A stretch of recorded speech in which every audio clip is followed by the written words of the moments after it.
for my learners, for the learners at Mambani Primary School. It's also about fencing the same school and constructing a shallow well near the school. This is because of the challenges these learners are facing, especially on matters of hygiene and sanitation, where we have boys and girls sharing the same latrine. There are 150 learners in the school, and also teachers now, because of the population of the learners now, they sometimes find themselves using the latrines for the teachers. And at the same time now, because of the scarcity of water, they have a lot of hygiene problems, and sometimes children have wanakuwa na magonjwa ya especially diarrhea, which affects the ECD children. And also the school faces a serious insecurity problem, especially in matters of school property, where it is sometimes stolen and vandalized, and sometimes even the school tank went missing because there isn't any fence. And also they have a farm, but sometimes unajua watu wa village wanaleta mbuzi na ng'ombe, and then they just clear maize and which the school uses to supplement the diet for these children. So we are looking forward to fencing the school. We also want to construct a shallow well, because the challenges of water are very, very, very bad. Unapata, it's a community thing. Ni watoto wa wanaenda kuchota maji. So when they leave school at 4 and go fetch water around 9 kilometers at the community water point, wanarudi huko nyumbani saa 2, which now means homework is not done, which affects their performance. And so we want to construct a shallow well near the school around 3 kilometers, and we are looking forward that we are hoping that itawasaidia sana. Kwa majina yangu naitwa Peter Mutemi kutoka Mwambani Village, Kisoka Sub-County, Kitui County. Hii project itasaidia community sana, maana katika hii community wengi hawajasoma, hata wazazi wale tuko nao hawajafika grade ya 8, na tukipata ufadhili na tumalize hizo mirandi, itaweza kuinua watoto wengi waweze kusoma kwa hiyo area, na iwe is a light to the whole country. The CorpsAfrica has strengthened this community in bringing them together to form a CBO, that is a community-based organization, to get the idea and to begin the project together with the community. They have mobilized many people to come together, that is those who have the children in the school and those who don't have come together and have put our resources together, and then we have begun to dig the latrines, to bring wood posts to help in fencing. And even they themselves have committed themselves to do manual work, which is not skilled. The first thing is that CorpsAfrica works with young people, and being a young person who is passionate about volunteerism and working with communities, I know CorpsAfrica, and I knew that it would support me. Right now, they've motivated us to contribute as a community. First of all, the motivation has come from CorpsAfrica to contribute in kind and cash contributions towards the project, and now they are working towards ensuring that the project is implemented. Working with CorpsAfrica has been really amazing. First of all, the model, which is community-led, has empowered the community now, because there is the aspect of ownership now, and through there's a lot of support, there is a lot of mentorship, there's a lot of the conference, that the training that you come inatusaidia sana, especially in terms of mobilizing the resources. They train you a lot. The impact this project will have on the community: first, there will be an increased enrollment in the school. There will also be enhanced security within the same school, and they will have access to clean water in the same location. But the community has a lot of power within themselves, that when facilitated, they can do so much. On a personal level, CorpsAfrica has helped me know that I am enough, that you can do so much when you are facilitated. In fact, CorpsAfrica have really empowered us and encouraged us, because the area is very hard, And to convince somebody who is not learned, it has been very hard. But they have mobilized them, and they have come together and laid hand to support us, because now all that work they have done communally without being paid. Number one, it will curb what we are calling teen pregnancy, because currently now we have very many ongoing girls who have already given birth and gone back to school. Others have been married. Others have left school because of that long traveling at night to fetch water. So immediately the project is over, we will be able now to curb that problem. Here there is that boosting of economically, because we have family feuds because of poverty, and it will at least boost the area economically. We also have lack of people being employed, because we have very few people employed because of lack of education. So when we boost this education, we'll have very many people who are employed, and because of that, economy will go higher in the area. In fact, we are very appreciative for Africa, because of enlightened us now to begin this project. And once it is funded, in fact, it will boost us so much. We are very appreciative for Africa, because if not for Africa, we would not have begun this project.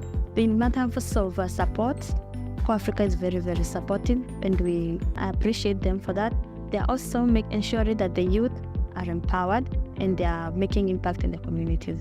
Funding this project means that you are brightening the futures of these children's learning at Nyumbani Primary School.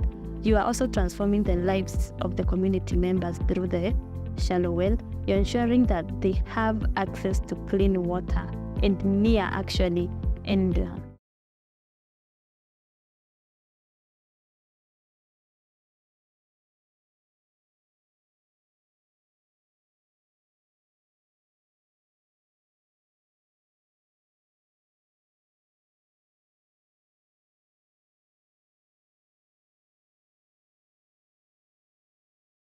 introduce yourself to them. Ask them what they do. Tell them what you do. Why are you here, and how can we work together? So look for somebody across the room. Introduce yourself to them. What do you do? What do they do? So give them a 1-minute story about your life. They'll give you a 1-minute story as well about their lives. All right? So I'm going to give you a couple of minutes to do that. So introduce yourselves. I am Elwin Rwamrangwa, an exchange volunteer from Rwanda, currently serving in Embo, Kandori. First of all, our community members depend on agriculture 100%. And that agriculture specifically is maize, beans, and other things like that. So usually when a community member grows maize, they sell their maize at 35 shillings per kilogram. And again, when they want to have a quality flour of maize, they have to buy an 80 shillings per kilogram flour, or they have to travel for more than 8 kilometers or use the 200 Kenyan shillings on the transportation to access the quality milling services. So among all the projects all the options that we had, we chose the combined portion meal project to help the community access these services affordably and easily accessible. Say, meaning they don't have to look for somebody else, look for somebody else, look for somebody else, look for somebody else, look for somebody else. Move, move, move, move, move. Look for somebody else, look for somebody else, look for somebody else. Look for somebody else. Find somebody else, find somebody else. Introduce yourselves. This is your second person, to be honest. So you're getting to your somebody else. Volunteers, I want to see you pitching. This is a pitch before the pitch. Look for somebody else, look for somebody else. Never met them before. Or you've met them before, you've never had a conversation with them. This is your opportunity. Shake their hand, exchange a business card, exchange contacts. How do we partner together? How do we make today a big, big success? So one more minute of your second person, then we do one last one. Then we do one last one. Then we do one last one. All right. So 10, 9, 8, 7, 6, 5, 4, 3, 2, 1. Meet your last person. Last person now. Last person. Last person. Last person this morning. Last person. Last person. Last person. Last person. Let's go. Meet your last person. This is your last person. Volunteers, this is it. Especially for us that have already significantly, or rather we have significant milestones in our projects, but you still need just a little bit of help to get it over the line. This is your opportunity. Get it over the line now. It's time for you to get it over the line. So meet one last person. One last person. One last person. One last person. One last person. And then we should be able to start. All right. The countdown is in 10, 9, 8, 7, 6, 5, 4, 3, 2, and 1. Ladies and gentlemen, asanteni sana. Thank you very much. Thank you. Tafadhali, you can go back to your seats. Tafadhali, you can take your seats. Thank you very much. Kindly take your seats. Kindly take your seats. Salamu imeisha wa Kenya, tafadhali. Watu wa Afrika, salamu imeisha, tafadhali. Naomba tuweze kuketi, tafadhali. All right. All right, let's see if we can do this together. So clap once if you can hear me. Clap 2 times if you can hear me. Clap 3 times if you're seated and you're ready for us to start. Ladies and gentlemen, please officially jipigieni makofi for being here this amazing morning. Please put your hands together for yourselves. Now,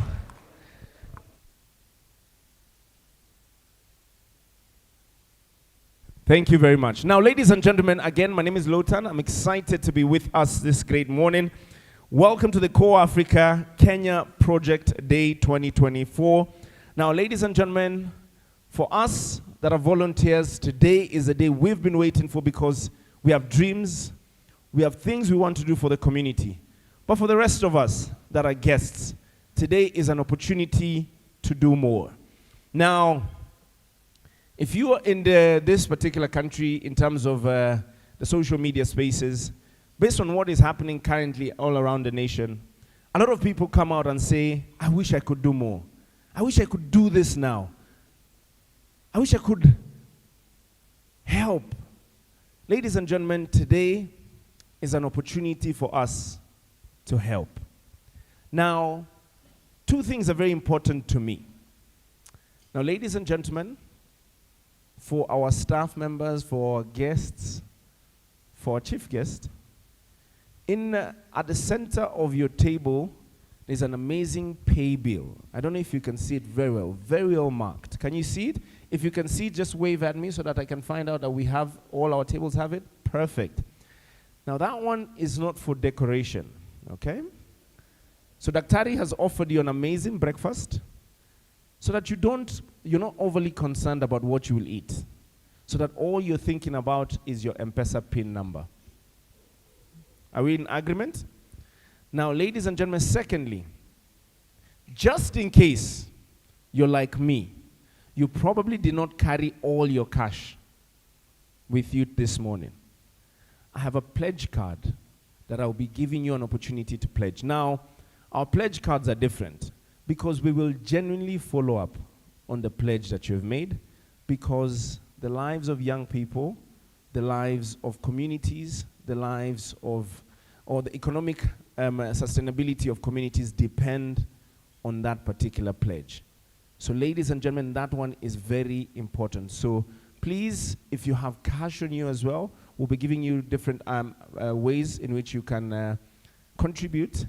But most importantly, I want you to leave here this amazing morning that you have supported or committed to support at least one of our projects. This morning, you'll have an opportunity to listen to 7 amazing individuals, but we have 28 projects there or so that you have an opportunity to look at. Now, ladies and gentlemen, that being said, at the back as well, we have an amazing, lovely lady, Miss Mama Kuna Soko. We have a free market as well at the back. Yes? Now, this is what will happen.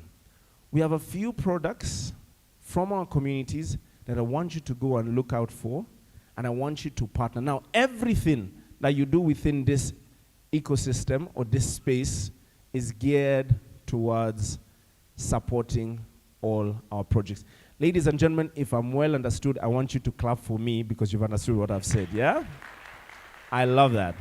Now, ladies and gentlemen, that being said, I'd like to welcome Claire Ngoya to come and lead us in a word of prayer. It is important for us to commit our offerings to God before we actually do it this morning. Please, let's put our hands together for Claire as Claire comes on up.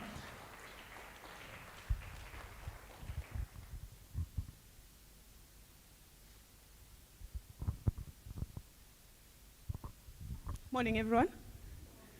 I'd request all of us to rise up for a word of prayer.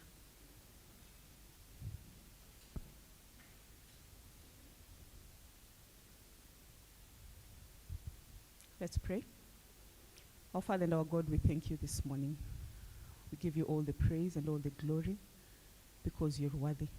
Thank you so much, my Father, even for this day. In the few hours that we are here for this function, we invite your presence. We pray that, Lord, you will take control. You will take charge of each and everything, my Lord. And at the end of it all, my Father, glory and honor shall come back unto you. We pray for every giver, my Lord, that God in heaven, they will give far and beyond what they even plan to give today, O God. And I pray that even as they do so, my Lord, God of the harvest, may you replenish them. We give you all the praise and all the honor, thanking you, O God, even for the success of this day. And Lord, we pray that, Lord, above all things, you will have your way. In Jesus' name we pray. Amen. Thank you. May kindly have your seats.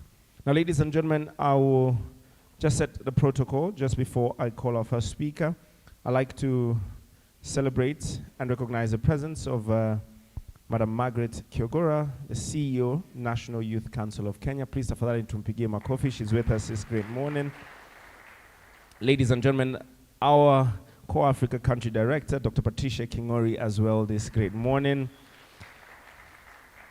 We have special distinguished guests, our partners that are with us this morning. Please do wapigie makofi. Daktari will be able to recognize them individually in a short while. Ladies and gentlemen, I want us to celebrate this next group loudly. This is cohort number 2 of CorpsAfrica. Please, tusimame tafadhali so that we can all be seen. Our cohort class. This is cohort class number 2. There we go. That's our cohort class. Congratulations to our cohort class. And now, ladies and gentlemen, in addition to having our cohort number 2, they brought some members from their communities. Ladies and gentlemen, our members from all around Kenya, like Kipia, Meru, wherever you guys came from, please number tusimame tafadhali, from all around our communities. Thank you very much. These are the men and women that are helping us spread hope, spread love all around our communities. Asanteni sana. Now, ladies and gentlemen, please allow me to welcome our host this amazing morning. Let's put our hands together as we welcome Dr. Patricia Kingori to give us a few remarks as she comes on up. Makofi kwake tafadhali as she comes on up. Passionate as always.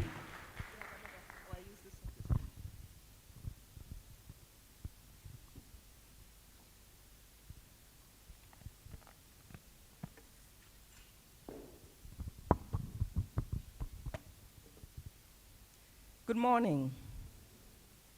I thought we'd just eaten breakfast. Good morning. How are you? Excellent. Thank you. Thank you for coming here this morning. It's not by mistake. It's not by accident. Thank you for braving the weather, the rain, the flooded roads to come here to support this cause. Thank you. We really appreciate your presence here. Our partners, our guests, our volunteers, our counterparts, thank you so much. This is a beautiful day. This is a day I always look forward to because it's a day that brings us all together with the cause of making lives better for those who are less fortunate than us. So it's also a time where we showcase the talent and potential of our volunteers who are the future leaders of tomorrow. I think a lot of them are still leaders today in their capacity where they are in the communities. So before I even talk about anything, I'd like to, first of all, acknowledge the team behind me. I'm not able to do all this without the foot soldiers who really help me in the day-to-day running of the organization. So I'd like the staff members of CorpsAfrica Kenya to please be upstanding wherever you are. Just stand up where you are. You didn't tell me to wear red. What, you had a secret meeting?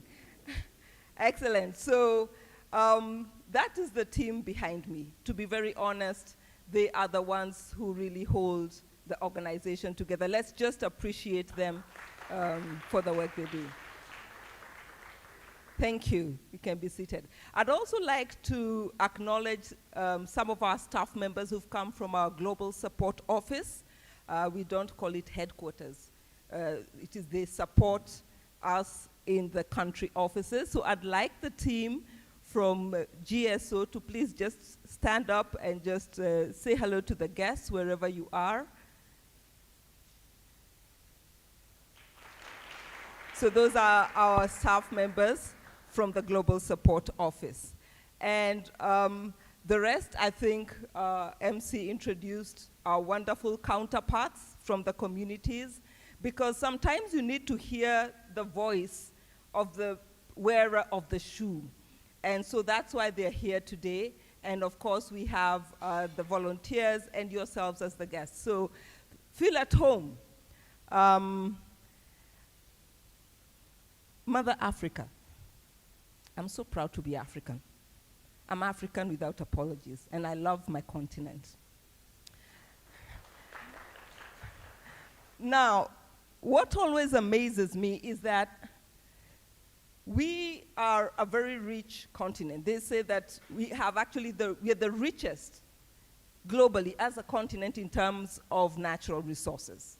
54 nations, over 2,000 languages spoken in this continent, 1.48 billion people, and we are bordered by the Mediterranean to the north, the Atlantic to the west, Indian Ocean to the east, and somewhere at the corner right there on our east, we have the Red Sea, and I'm sure you all passed geography. But we also have the youngest population. 60% of Africa is youth, which means technically we are the youngest continent in the world. So I beg to ask, why do we rate, if you Google right now, why do we rate as the poorest continent? Why are we called the poorest? Are we really poor? Yet poverty is ranked highest in our continent. But are we really poor? And we have all the resources. So is our poverty really poverty? Or is it poverty of a mindset? Or is it poverty of greed and corruption? Is it poverty of exploitation? Why are we called poor? With all the richness that God has given us, not just resources, even human resources. I mean, the youth are the future of tomorrow. We are actually the strongest, because the strength of a nation is in the youth. So we are the strongest continent. I will not go and become political, but that's food for thought, which I leave with all of you for today. Let's come closer home to our own country, Kenya.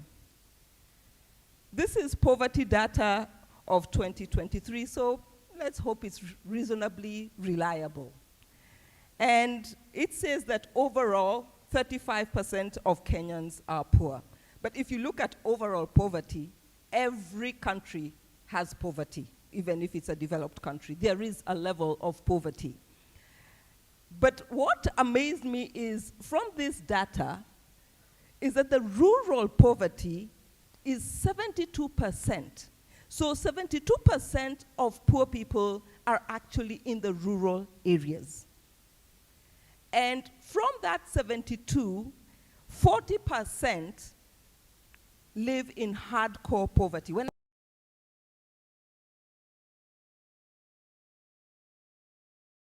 water, shelter. Yet what's amazing is that many times we concentrate in the urban areas, and we forget that over 70% of the poverty is actually in the rural areas. So, with that in mind, what is poverty?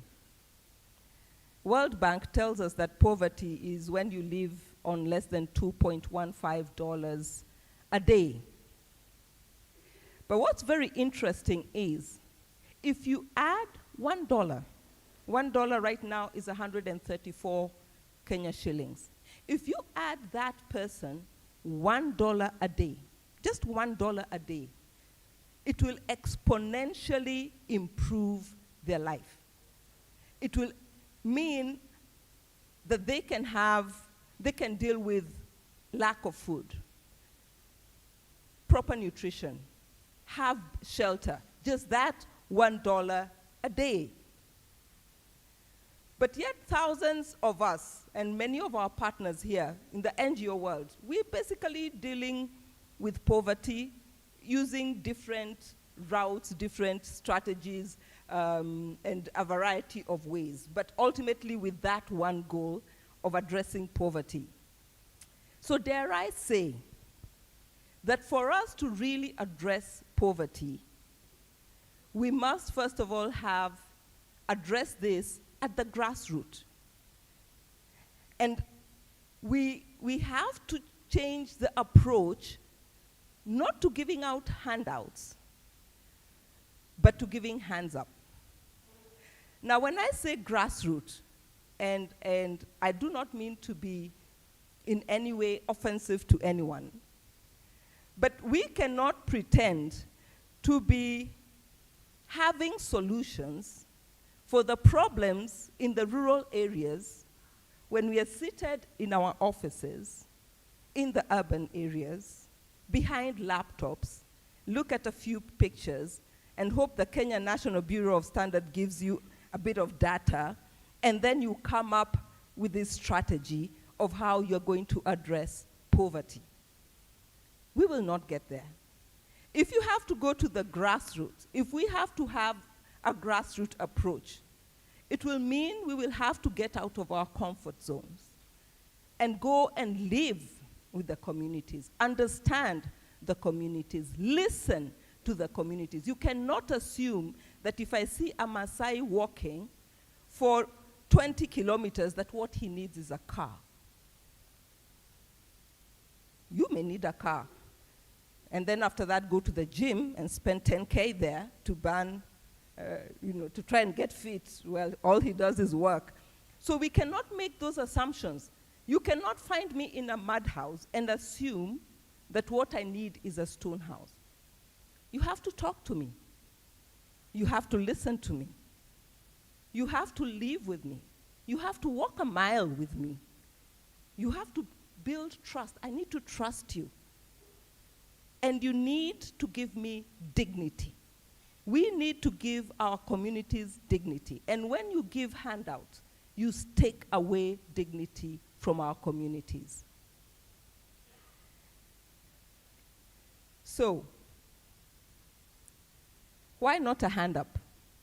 This is a tricky situation when I say no handouts, because right now we're in a crisis as a nation, and we actually, if you look at just the situation, what I'd want to say, there are times for handouts, and there are times for handouts. But I always look at handouts like first aid. If you cut yourself right now, we will not let you go to hospital bleeding all the way. We'll get some bandages, do a bit of first aid, get you a bit comfortable, then take you to a hospital where you can actually get proper treatment. So handouts are like first aid. Somebody in my mahio, the house got flattened. They have nowhere to sleep, they have no food to eat, they have no beddings, so they need a quick emergency handout. They need shelter, take them to a school, get some mattresses, give them some food. That is needed. But that will not solve our poverty problem. Our poverty problem will be done when we are able to give people a hand up.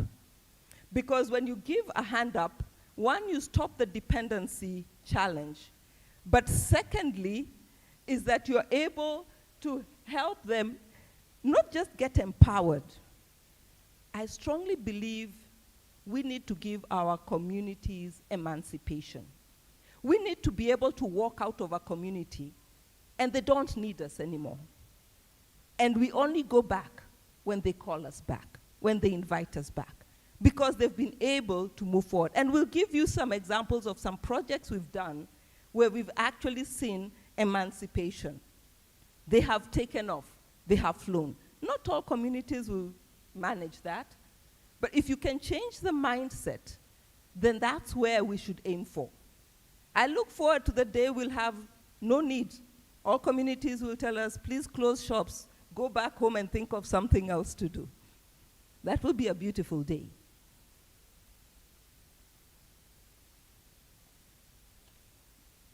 So if you can actually walk, then you can actually dance. And if you can talk, you can sing. I love this proverb, not because it has one of the cutest babies I've seen, but because it means you can do something from where you are. You don't need to be able to be Superman or Superwoman. Your 2,000 shillings will make a difference, your 5,000 shillings. Don't think that because you're here you need to give 100,000, 1,000,000 shillings. That little will actually move somebody's life one step ahead.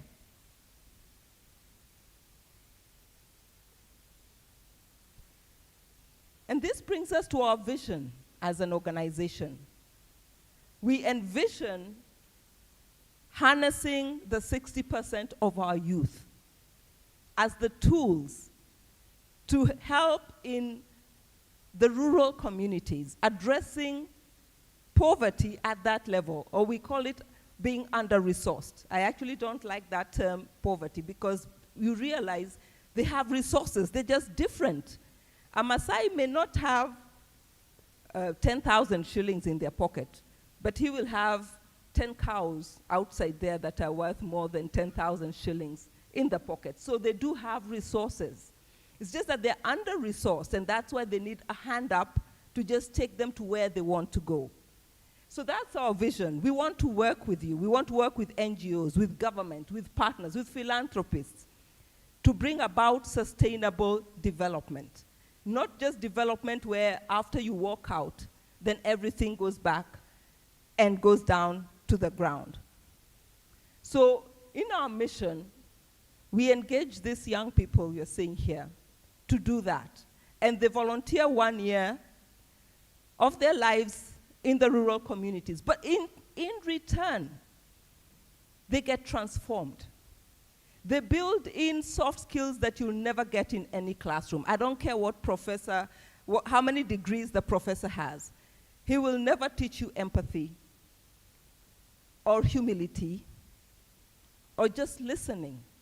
He'll not be able to help you solve problems on the go. So today, something has happened you didn't expect. Think on your feet and get a solution. The professor won't teach you resilience. And these are the skills we keep looking for when we employ people. Kenyans have degrees. We know how to go to school. We have the first and the second and the third, And if you don't watch out, we can even fake it all the way. But as an employer, and anybody here who's employed, you know you need more than that paper. That paper in itself will not get things delivered. And that's what the volunteers harness by serving for 1 year. So currently we are in 9 countries. I don't know how many of you can actually recognize, apart from the Kenya flag, what those flags are. But basically we are in Morocco, Senegal, Malawi, Ghana, Rwanda, Kenya, most recently Ethiopia, Uganda, and the Gambia. This year, we hope to open South Africa and Cote d'Ivoire. So we are growing. We've had over 900 volunteers, over 900 projects, and over 600 volunteers. And ultimately, that's why we are called CorpsAfrica, because our focus is in Africa. Our CEO says once Africa is done, she's going to create Core Asia. Then, go on to the next continent to Core, which is the next continent? Core America, South America. Is America a continent or a country? Both. It's a continent and a country. But there's the North and the South. All right. Anyway. So we operate in different initiatives. Many partners operate on the SDGs. So, but you find our initiatives cut across so many SDGs in the process. So we focus and we just color them. Pink for empowerment of girls and women, junior because we want our secondary school students to start thinking about volunteerism as an honorable and a good thing to do. So there is that junior. We have CorpsAfrica Green that of course focuses on climate and environment, blue on water resources, purple for people living with disabilities, black for financial literacy, silver to promote the use of and knowledge of technology. And then after this, we have actually an alumni association where every volunteer joins so that we can see what is the impact after 1 year of service. So after 1 year of service, we don't say goodbye, see you later. They join an alumni, a platform where we can support them and see how they grow across, the rest of their lives, hopefully, as they become ambassadors for CorpsAfrica. So today we are talking about projects, but when a volunteer is in the rural area, they do a lot of activities. So I thought I'd draw out a few numbers. Now, these numbers are just drawn from our first quarter, November, December, and January. And these are the activities that our volunteers right here in the room have done. Various activities, and we've just categorized it, male, female, and the age groups this way. In totality, in those first 3 months, they trained 1,713 individuals. These are names that we can produce that they actually did. Now, when you educate one person, basically you are impacting a household, right? Our average households are how many people? 5? 6? You tell me. An average household? I think in the village it's probably 5. So what's 1,713 times 5? The young men and women, I'm sure by now you have done calculus in your head, and that figure comes to, by 5? Speak up. 8,000? 8,565 people have been impacted. So let's call them just 8,600 for the purposes of this conversation. So in the first 3 months, 8,600 individuals have been impacted by 28 volunteers. Now, just go to, yes. Now when I talk about community activities, they vary. from teaching, mentoring the youth, making soap, efficient cooking stoves, kitchen gardens, briquettes. All these are simple activities. Remember what I told you. If you can help this individual get $1 extra per day, you impact their life exponentially. So to somebody in the city, making soap may not mean much. You just go to Carrefour, and pick up your soap, and you move on with life.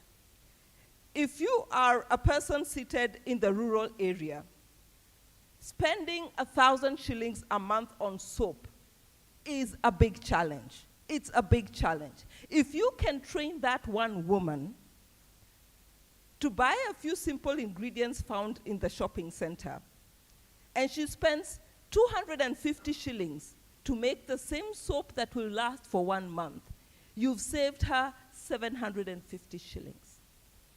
That's big. 750 shillings in the rural setting means she can buy how many of the small chicks? Each chick is about 30 bob? Or 50 bob, let's say, or 100 bob. So she's gotten 10 chickens, which she'll feed with a little leftover, which will grow into bigger chickens, and she will have eggs for her children.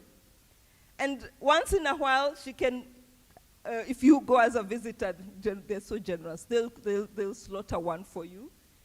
And when they have to go to school or there is a child who's sick, they can sell that one other chicken. I don't know whether you can see that cycle of impact. That is what we are talking about. This is other activities, because we have a lot of talent here. So not everybody can bake, but a few of them can bake, and they teach how to make pastries, how to do poultry farming, how to make traditional pesticides and traditional medicine for chicken, beadwork, and those kind of things. So we kind of zoned out a little bit, and I pulled this out for youth. This is, sorry, just one back. This data is just the activities we've done with youth. When we say youth in Kenya, we mean 18 to 35 years. And I think you can see the longest column there was youth mentoring. And mentorship is so big because a lot of the young girls, especially in the rural area, they get married off at Form 1, Form 2, sometimes in primary school. When they see a young woman graduate who's not married, who's serving their community, they look up to them. It makes a difference. They help them with career choices. What can I do? Some of them even how to apply for help because they don't know how to do it. So there's so much that they're able to help with the youth. And these are just pictures of some of the activities. At the top there, soap making. This one on the top to your right, that's first aid. The bottom part, these were sanitary pad projects, so we partnered with a different NGO that had the pads, and we trained them about menstrual hygiene and things like that, and a kitchen garden right here. So we have a methodology that we use. So we have a certain model, and we use three things. The first thing we do is we use human-centered design. And human-centered design, to put it in very simple terms, is where you put the human at the center in its very simplistic way. And then you come up and discuss what are the problems, what are the real problems, because people have many problems, but they're the real fundamental problems.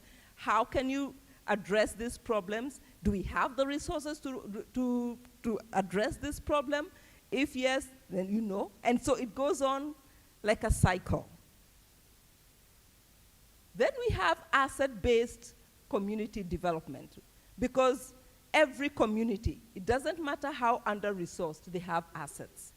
And we need to help them understand they have assets and to solve myriads of their problems. So we actually we call it ABCD, very simple way of defining that. And finally, all these projects that you'll hear today, they are community chosen. They are community led. We did not go there. We go to the community with a blank book. It's completely blank. The community discusses what is important to them. They choose it. They own it. And to make sure they've actually owned it, they have to give 25% of the cost of a budget, of a project. So if a project costs, on average, most projects will be about 400,000 Kenya shillings. So if the project is 400,000 Kenya shillings, 10% of that, which is 40,000 shillings, has to be given by the community. And they do this by forming a registered group, which has to be registered as a CBO. And they open a bank account. And then they collect, so they may decide, so to be a member, you pay 100 shillings, 200 shillings, whatever they decide, that's their choice. And that money goes in there. Because if it doesn't cost you anything, you'll never really own it. Then 15% of that is in kind. And we say in kind because liquidity is a bit of a challenge in the rural areas. But they may have, for example, trees that can make poles to fence an area. They have sand. They have labor. And all that is counted as in kind. And we've found that when it costs you something, if you've put money into it, you're keen. You want to hold the committee accountable. You want to see the progress. You want to see the benefits. But if it didn't cost you anything, you just go home. How does it matter? So for all the projects that you've seen, and they're in that booklet, whether they're written fully funded or whether there are deficits in them, the community has given 25% of that cost. So out of the 28 projects, 21 of them are fully funded. I think that's the point where we clap a little bit. So this year, with the second cohort, we changed our approach. And we decided that we need to have the local communities take ownership in fundraising, not just here in Nairobi.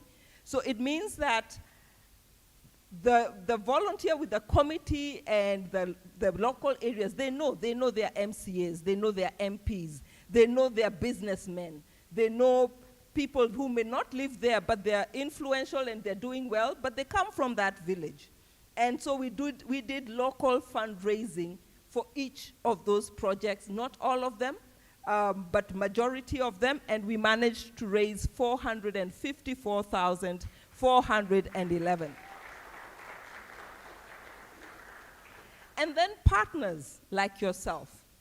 So Davis and Shirtlift actually has partnered with us with 2 borehole projects, and they have given an equivalent of 1,039,060 in terms of value for those projects that so they've decided to partner with the community and with basically the community, because we live there. The borehole will not benefit us. So it's for the community. So these are the kind of partnerships we're looking forward to, whether it's partnerships in technical basis, partnerships in giving equipment, partnerships of finances, whatever partnerships. But I think we need to give Davis and Shirtlift a hand of applause for their contribution. So I picked 2 projects that are already happening, that are already fully funded. Now they're happening. They started off sometime in April, probably 2-3 weeks ago, because these are school projects, and the schools closed, and these are class renovations, so you have to do it when the students are not in. So this is one. The top picture, I don't know the pixelation a little bit, but the top picture is how that classroom looked like. And the bottom picture is work still in progress, but you can see they've already put, you call it Nero. It's already been done. This project is actually in Meru County, Tigania East, and the budget was 381,450. The community gave 131,000. And out of that, 38,000 was in cash, 93,450 in kind, and the project has managed. Of course, we've given through our partnership with MasterCard Foundation, our primary funder. We also have supported in this project to let it come to fruition. So that's the first one. The next one is also a classroom by Charity Gishohi, one of the volunteers here. This is in Murungai Primary School in Laikipia. Budget 354,000, and the community raised just shy of 100,000, out of which 52 is in kind. They had a small fundraising that got in 16,000, and 31,000 was in cash. Now, I'm not telling you this to show like we are okay, but I'm giving you these examples to show you that this is in the heart of the community. For them to give this amount of money, whether in cash or in kind, shows a deep ownership of the project, a deep commitment, a deep determination to see success and to see progress in their communities. So, a quick summary. What distinguishes our approach? Number one, the community members are the owners, the designers, and the implementers. Our volunteers are facilitators. They do not dictate, they facilitate. How? We live together with the communities. We use ABCD, we use HCD as our models to bring progress. And what? Community chosen, community led projects for sustainability. These are just examples of some of the partners we've worked with. As I said, our partnerships are so varied. And so these are just a few that we picked up. I just showed you they are not exhaustive, and I'm hoping that we'll keep filling that until we have like 3 slides of partners because of the way there's so many. So, Edmund Burke, the only thing necessary for the triumph of evil is for good men and women to do nothing. So it is for us to do something, and that's why we are here today, that each of you, in your individual capacity, in your organizational capacity, I believe you can do something to bring a difference to our nation. We're trying to build African philanthropy. We need to stop looking up to the outside for our aid. These are our people. These are our cousins, our uncles, our aunties. Who else is in the rural places? These are our relatives. Our little salary that we earn in the urban area is not sustainable. You can't give handouts every month. Your auntie is sick, your grandmother is ill, school fees for your cousin, and you know if you don't pay the school fee, there'll be a thug, and then they'll just come and rob your mother, you know? So instead of having such things, if we can empower them to just do something which they can generate their own income and stand on their own 2 feet in a dignified manner, that's the only way we'll get our country forward. We cannot move until our relatives out in the rural areas are able to stand on their own and make a difference and live a dignified life. And that's what you and I will do. So let's help us to kick poverty, not just out of Africa. Let's come a little bit home to outside our nation. Let's kick it out of Kenya by taking the little steps that we can, one step at a time, until we get there. Thank you.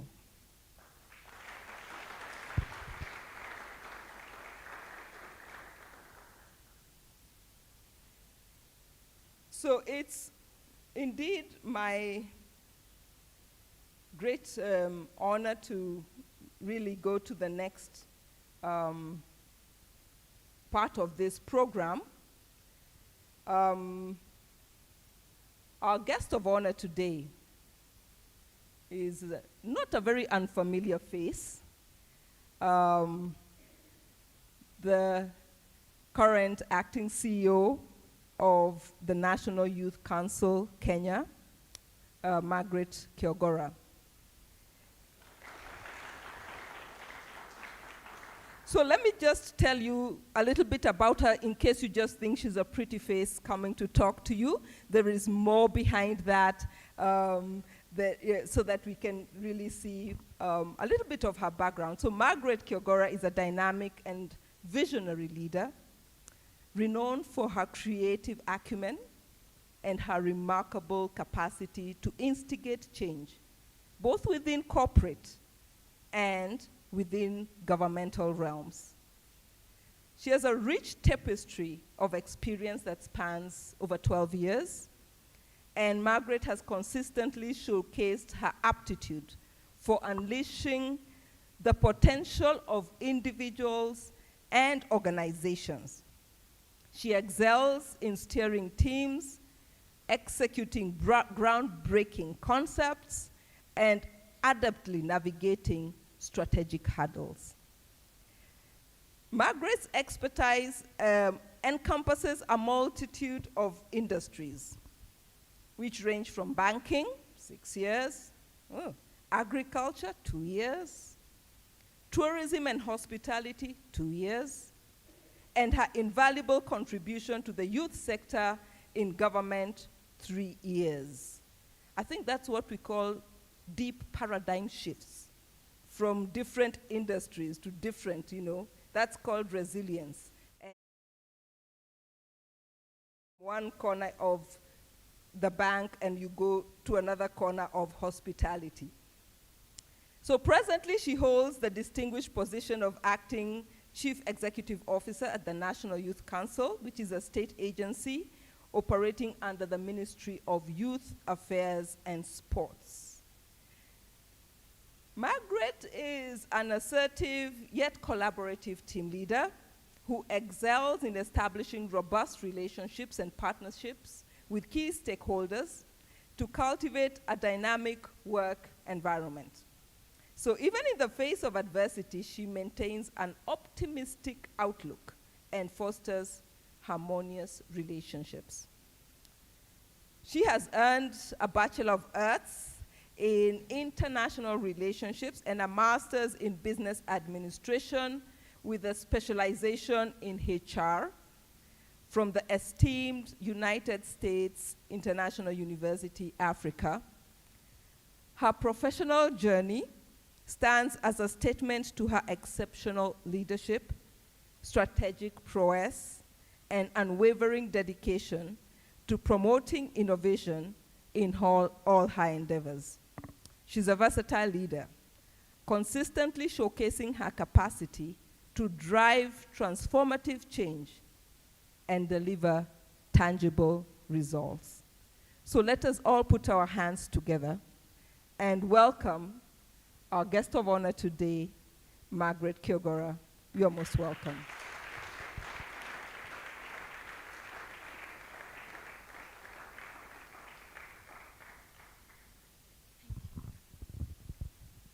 Thank you very much, Dr. Patricia. When you were reading that, I was wondering, are you speaking about me? But it's good to hear it.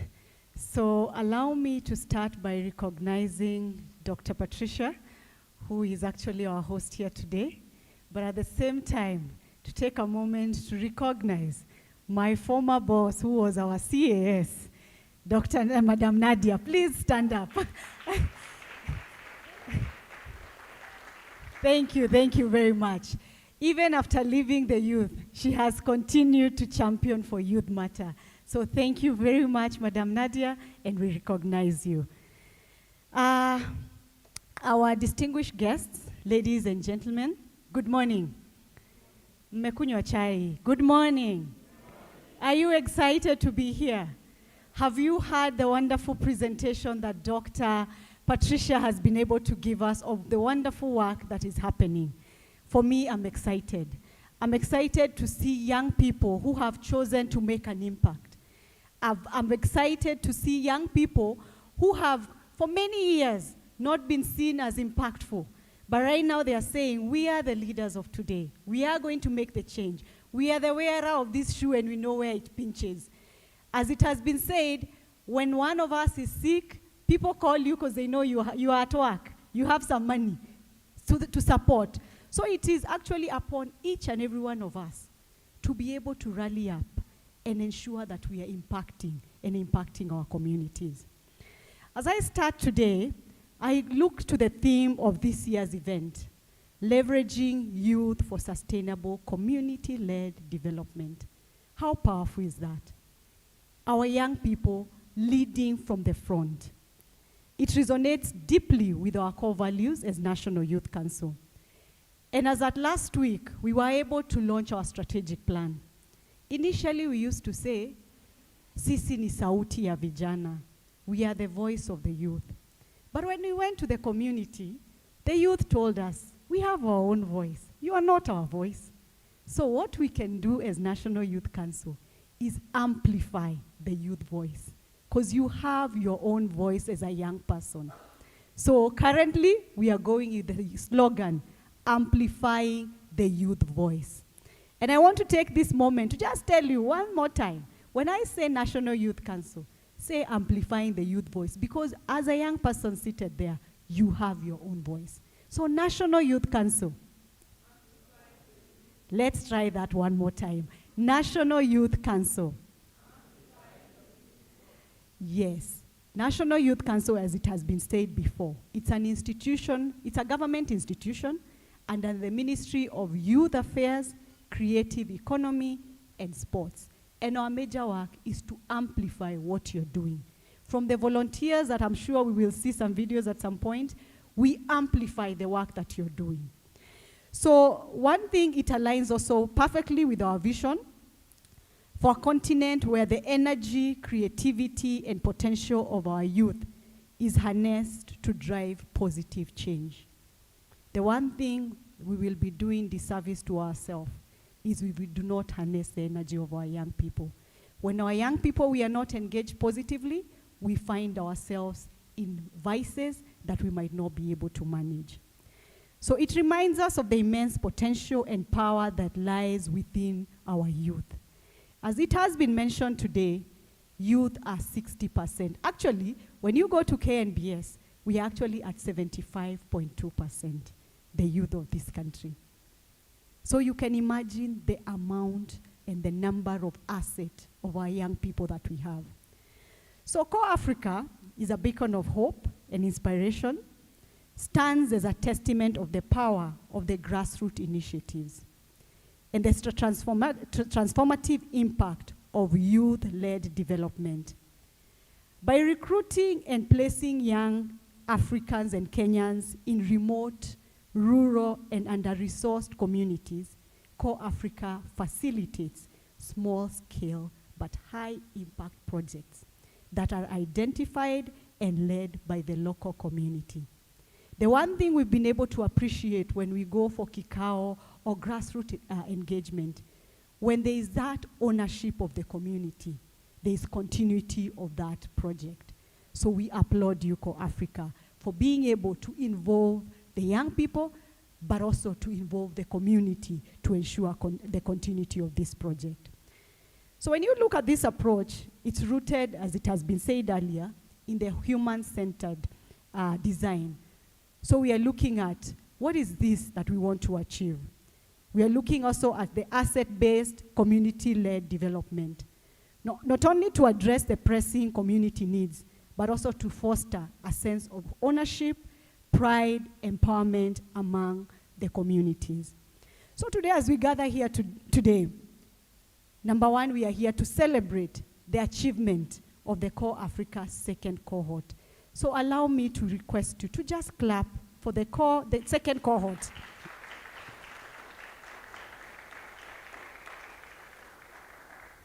Thank you, cohort 2. I know there was cohort 1, cohort 2, we appreciate you. And what you're reminding us is that we are reminded of the profound impact that dedicated individuals can have on other people's lives when they are dedicated and when they are led by a passion. We're looking from Laikipia to Kitui, having volunteers, young people who are impacting lives there. We applaud you as young people.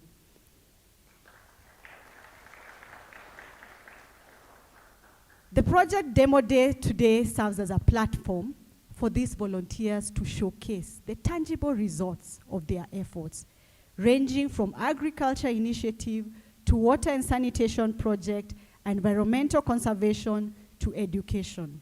Through their presentations and exhibition, we gain invaluable insight into the pressing challenges facing their community and also presented opportunities that they've been able to contribute in the solutions or in ensuring that they come up with solutions. As stakeholders, and especially as the government, from diverse sector, including, of course, the government, non-profit organization, corporate, and philanthropies, we converge here today. Let us seize the opportunity. Let us see where is this we can come in. Where is this we can collaborate? Because one thing we've been able to actually appreciate is that collaboration is the way to go. If you walk alone, you will only go at a certain distance, but you might not go very far. But if we work together, we are able to even have a huger and bigger impact, and we change our communities. At National Youth Council, we share your vision, Africa Corp. The vision of an Africa where youth and communities collaborate with diverse network of shareholders to ensure sustainable development and to create a better future for all of us. We recognize the transformative experience and career-boosted benefits that volunteering brings to the young Africa emerging leaders. Through collaboration, training, co-creation of programs and partnerships, we can drive our communities to the next level, and we can usher in an era of inclusive and equitable development. So in conclusion, I commend CorpsAfrica, Kenya, for their exemplary work and the dedication to empowering our young Africans and also our community. Let us all commit to supporting and amplifying their efforts as we work together towards building a more prosperous, just, and sustainable Africa for the generations to come. The one thing I know about young people and even the Africa, I know we all know about Agenda 2063, the Africa we want. And I keep saying, for all of us who have been given a responsibility, there is much that is expected from us. If we go there thinking about how are we going to change the community, how are we going to empower our young people, then it means we will go there with the right mind shift. And for the young volunteers here, again, I commend you. Because you find right now and currently, not many people want to volunteer. Let's just say the truth. Because you feel, what is in it for me? We are centered in individual interest. But when you think about the impact that you're going to have to the community, then you have a drive to go to the community and make a change. So young people, please call others. Show them why it's important to volunteer. Sometimes when we go to the grassroots and we call our youth to come even and engage here, they'll ask you, mtanipatia fare. You've heard that? You've heard that. But for you guys, mmejituma. I hope I'm not losing anyone. Mmejituma. That means you've taken a self-drive, an initiative to make a change in our community. And while you are at these gatherings, such platforms, you learn something from each other. For a whole 12 months, you're in a community. Trust me, if you don't learn something, there is a problem. Because it's a two-way. It's different cultures, different way of life. There is a problem. you think on your feet. So you come there out of that place. Actually, we call it school of life, that it has taught you and you make a lot of impact. And even your way of thinking changes. So thank you very much. God bless you. And we look forward to seeing the impact that you're having out there in the community. God bless you.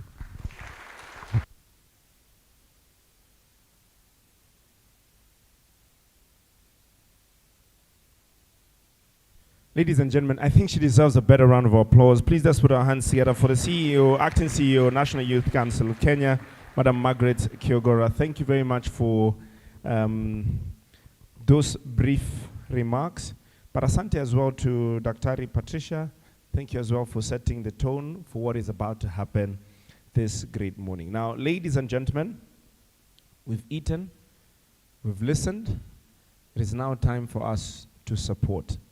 And I like what our CEO said. Yes, we are celebrating cohort 2, but today is all about collaboration, where you and I will pick a project and we will choose to support a project. Now, ladies and gentlemen, for whoever might have come just a little bit later than when we had already started, rather, now on your tables, there is a pay bill number. Now, what I want you to do is, it's very simple. The pay bill account number is, please read it out for me. So that maybe I'm speaking my own thing, yeah? So what is the pay bill number that you can see on your table? So 411-4803. Now the account is the name of the volunteer. Now, ladies and gentlemen, I'm not against you giving me or giving us $1 million, but just know your 5,000 will count as well. So we are looking at what you are very comfortable to give. So if you're that blessed, I mean, why not? Sponsor all the projects. Then leave a few for us. But if you're saying, I can only support this one, don't feel like yours is a little bit too small that we will not be able to support it. Now, second thing is we will not politicize it at all. So we will not ask you to, no. We want it to come from your heart so that we can be able to enjoy the fruits of you giving from the bottom of your heart. Ladies and gentlemen, our first pitch this great morning. Now, just before I call this amazing gentleman, once he's done with his speech, the next thing I want to see is you going to your phone and start sending. We'll be able to receive and know a few of you that have done it, or rather the many of you that will be doing it. Now, a lot of people that are also watching us on different platforms, I believe. I know somebody has already committed. I was talking to Dr. about it a little bit earlier. Somebody already committed a sum of 10,000 shillings a little bit earlier. They were not able to be here. So the jam ishafunguka. So the onus is now on you that has enjoyed our food to ensure that you do the needful. Ladies and gentlemen, this particular gentleman comes all the way from Kigali in Rwanda. Ladies and gentlemen, please, I'd like us to put our hands together as we welcome Yves Gasore to come and give us our first presentation. He'll be talking to us about Tao Village, Tao location, Tigania West in Meru County.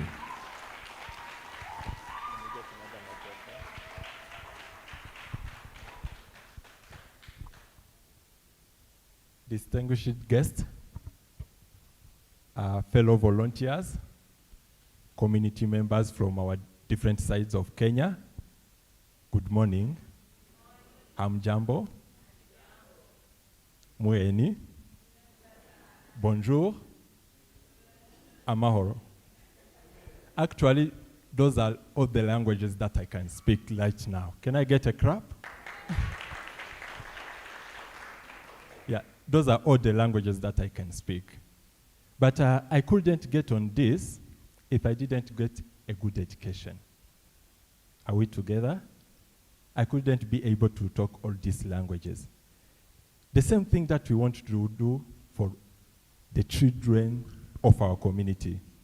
My name is Gasore Yves Delphin, and I'm currently serving in Dau location, Meru County, and I'm an exchange volunteer.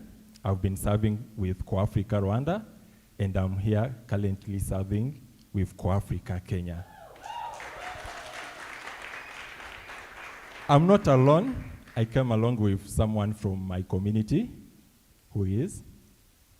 Thank you, distinguished guests, our chief guest, Margaret Kiogora, our director, Patricia Kingori, our protocol observed. Good morning. Good morning. I'm Jeremiah Kijana from Dau location. Thank you so much, Mr. Jeremiah. I'm here with Jeremiah representing our community. As I said before, and I can even repeat it, the current world needs education for empowerment and achieving a sustainable development. But this thing can't be achieved if we don't have adequate infrastructures, if we don't give education to our children. Because of that, we need to enroll a lot of children in our communities to get access to education. But there are different challenges that we face, even in that location. The more we enroll a lot of children, the more we need that they graduate. So in our community, we have a problem that we don't have a grade 9 classroom. And today, we have a grade 8 class. Even the infrastructures that we have do not provide a good learning environment to our children. So we sat down like the community and we looked in all possible ways, we looked at all possible ways of how we can just provide solution to this problem. And we came up with an idea. Why can't we construct a classroom? Why can't we give access to our children and give them a better learning environment? And when we construct this classroom, it will impact our community in different ways. We look on direct beneficiaries. We expect to impact over 275 school community, and we expect to impact over 255 households. We are trying to create better agent of change. We are trying to create better educational opportunities to our children. We are trying to attract skilled labor, but also we are trying to create better change makers and better society and useful people to our society. We expect that our project will end in June. Already we started. We collected some in-kind materials. We went through cash contribution, and we expect it to be complete in June. But as I talk about this, we don't have any problem with sustainability. We've also looked on that. Our classroom will be having a daily cleaning. We already opened the CBO to foresee everything that is going on. We also empowered our community. The community owns this project. It's not me who came and told them we need a classroom. The community owns it. From there are possible risks, but also there are some measures that we took that we can use to mitigate those risks. So we don't expect any issue to rise within our project because the project is owned by the community. So our total budget is 498,833. But as a community members, we also try to contribute, and we contributed over 49 cash, but also we contributed a lot of in-kind materials that's equivalent to over 74,000. We also did a local fundraising that gave us over 51,000. But our budget is still low. We still need to complete this project because we need to give education to our children. We are asking, and we are kindly asking for well-wishers, please help us build a brighter future by just giving us 72,000 in order to complete this project. Let me ask someone from my community, Mr. Jeremiah, to add something on this because he's the person on ground. Thank you very much. Thank you. My volunteer. Ningependa tutafakari kidogo. Dau location, kuna ndovu wanaotembea, na area imejulikana na wanyama wa pori kutembea usiku. Bila grade 9 class, watoto wataamka asubuhi na mapema kuenda kutafuta masomo kwa shule nyingine ambazo ziko mbali sana. Ni riski sana kwa watoto wetu kuamka asubuhi ndio waende wakasort education mbali na kwao. Kwa hivyo they are prone to wild animals. Jambo la pili, defilement. Watoto wakiamka usiku na mapema waende mbali kutafuta masomo, they are prone to defilement cases. Tukakaa chini na volunteer wetu na local community, tukaona ni vizuri tuandae grade 9 class, ndio wakitoka grade 8 wapate mahali pa kuingia, na tukaweka mawazo pamoja, tukatoa 10% kama community, tukatoa 15% in kind, alafu CorpsAfrica wakatu support na 250,000, lakini tuko na deficit ambayo inatufanya tuwe na wasiwasi kwa watoto wetu ambao ni msingi wa kesho. Niombe wahisani ya kwamba wanahitaji darasa ndio waweze kuwa na confidence katika masomo. Jambo la pili ni ya kwamba hawa watoto wanahitaji kushughulikiwa ndio waweze kuimprove their performance. This class will enable us to have good learning environment. Kama watu wa that location na mimi ambao ninawakilisha, ninaomba watu wene nia njema, good wishes, mtuhurumie kwa sababu tumefanya vile tuwezavyo kuona watoto wetu wamesaidika, lakini tumefika hapo. Na hapo ndio mwisho wetu. Tunawaomba mtusaidie. Gashore ni volunteer wetu. Unapoweka pesa, weka Gashore ndio tuweze kuona ya kwamba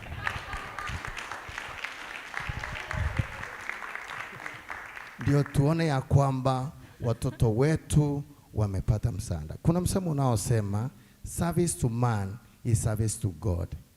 Ninapomalizia nasema cast your bread in bigger waters and you collect it at a due cost. Mungu awabariki na najua mtatusaidia.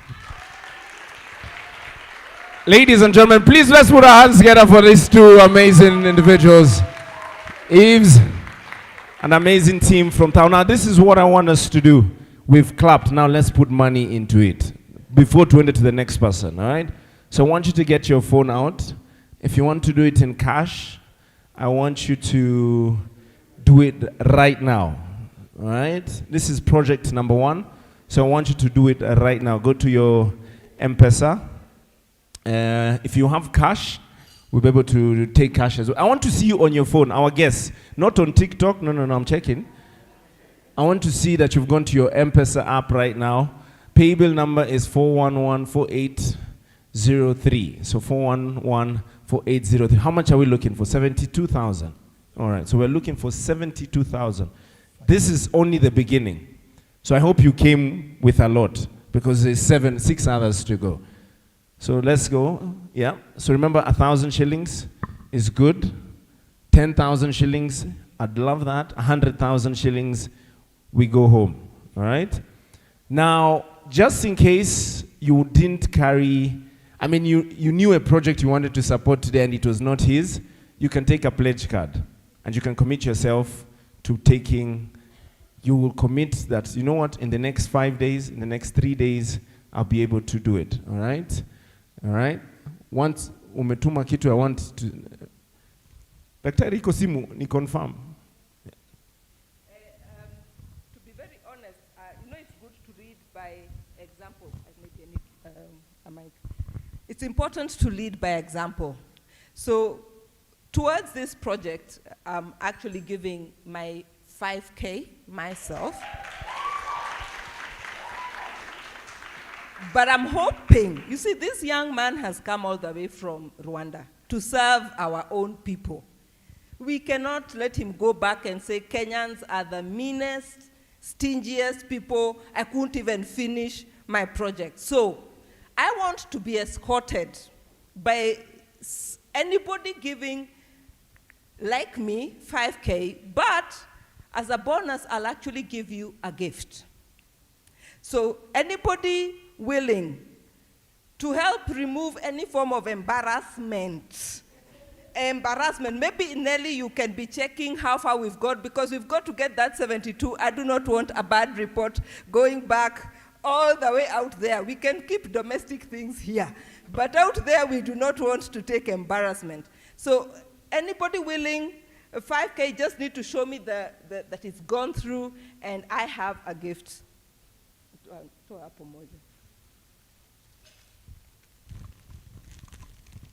Silk scarf. Done. Thank you. Thank you. Wow. Anybody else needing a silk scarf? You said.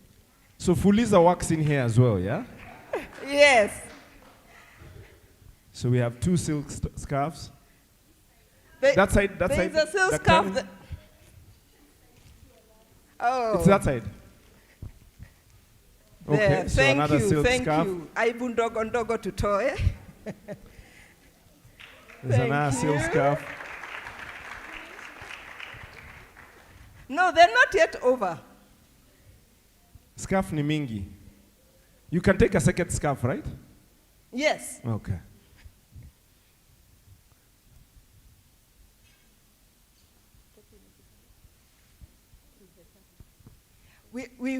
We've gotten 60K so far.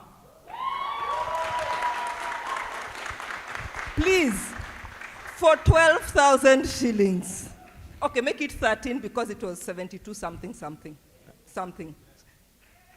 You have pledged 5K. Okay, there's a pledge of 5K. We'll follow up. Please, who's noting? Oh, okay. Umeandika kwa hiyo. Okay, excellent. Minus 5, 13 minus 5. 8. 8. Oh, okay, so this, all right. So 5 and 5. Oh, so that is not in there, so that's already covered the deficit. So we are done. Okay. Wapi makofi ya this amazing community. Haya.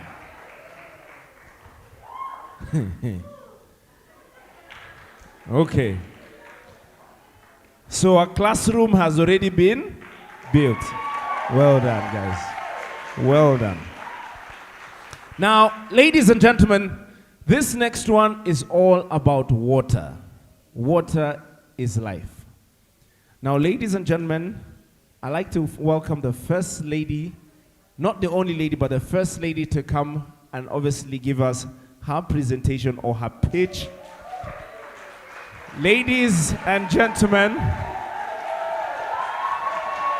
from Tharaka Nithi County, Gladys Mutemi. Makofi kwake tafadhali.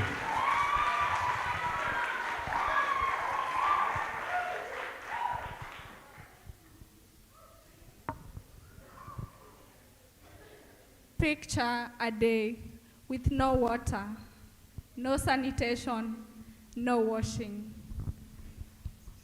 Would we have survived? Our distinguished guests, ladies and gentlemen, good morning. Good morning. My name is Gladys Mutemi. I am a volunteer in CorpsAfrica, Kenya. I volunteered because I am passionate in bringing change by building strong and resilient communities who can create change by themselves. I have a bachelor's degree in community development. We came all the way from Tharaka Nithi County to tell you a story about our borehole renovation project. But before we proceed, allow me to introduce to you my counterpart, who is passionate in sustainable development. Distinguished guests, ladies and gentlemen, good morning. Good morning. Kwa majina naitwa Silas Mutwiri Makembo, katibu katika isasi ya Kereria, ya jamii ya Kereria. Thank you. My community faces a huge challenge in water scarcity, where they only rely on one river as their only source of water. This river has unclean water, which exposes over 1,000 community members and 128 pupils to the risk of waterborne diseases like dysentery, cholera, and all that. Due to this, there is disturbances in the community activities, which leads to poor production, poor academic performance of these pupils, and also poor hygiene and sanitation in the community. Therefore, my community agreed to renovate one existing borehole by replacing the broken hand pump with a solar pump system and pipe water to the nearby school. Through this, there will be improved hygiene and sanitation in the community. The academic performance of these 128 pupils will increase, and also the community and the entire school will have access to clean water. Therefore, during our project planning, we planned how we will implement our projects. And in March, we registered our CBO and opened our bank account. In April, we collected our resources as a community, and we were able to raise our 25%. In May, we are going to implement our projects. In July, we finalized the implementation. And in July, we'll launch our project. During project planning also, we identified the main risks. One was water conflict, where we agreed with the community that we'll sign a memorandum of understanding with the school for the community to have access to water. We also considered the mismanagement in the water collection point, where we agreed that one community member will be employed to operate and control the water collection point. And also, our total budget today is 114 shillings. CorpsAfrica will support us with 250 shillings. And my committed community members was able to raise 200,035 shillings. We are also grateful to Davis and Shatleaf, which was able to support us with 308 shillings, 466. And our deficit today is 41,640. And for now, let me welcome my able counterpart to say something. Ujambo tena? Mimi nimesema kwa majina naitwa Silas Makembo, katibu katika isasi ya jamii ya Kereria. Na mimi hapa kama wana Kereria ambao nimekuja kuwakilisha katika mchango huu, nina huzuni sana. Ukiniangalia wakati mwingine nakuwa na huzuni sana. Hapa ninayo maji ambayo yanakunywewa na wana wa Kereria. Jameni, kuna tofauti ya mwanadamu na wanyama? Hii ndio jamii ya Kereria inachukua maji kwa mto. Tunao mto mmoja tu, Livestock. Kwa bahati mbaya, wakati kumefurika kama ambako kumenyesha juu kaunti ya Meru kwa urafiki zetu, haya ndio maji tunapata. Ikifika wakati ya kiangazi, hakuna maji. Unamkuta mtoto yani analeta hisia isiyo nzuri na sura isiyo nzuri katika masomo yake. Wanajamii wenyewe kila wakati ni hospitali. Alafu tulikaa chini tukaona hii shinda ya kutofautisha mnyama na mwanadamu tutatuluhisha kwa kufanya kisima ambacho kitapata maji safi. Haya maji safi tutayaweka katika shule ili pia wanajamii nao wapate maji safi. Katika mto huu tunakumbana na wanyama, mbo, wanyama wa porini, puda wanakonjoa kule, tunakunywa tu kwa sababu kuna la kufanya. na mwishowe shule inapungua idadi ya watoto kwa sababu watoto wamehofia afya yao. Tafadhali wahisani, hebu fikiria mwanadamu mwenzako anayetumika kama punda. Haya ndiyo maji tunapata. Wakati mwingine unakuta katika community there is a lot of diseases and some unhealthy sanitations to the children, that is girls and boys. Sometimes unakuta a boy anachukua mtungi ya lita 20 aende achote maji akuje nayo nyumbani ili mama aweze kumpikia.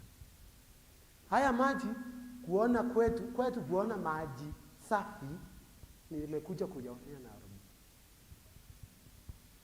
Imagine you are in a situation like that and your child.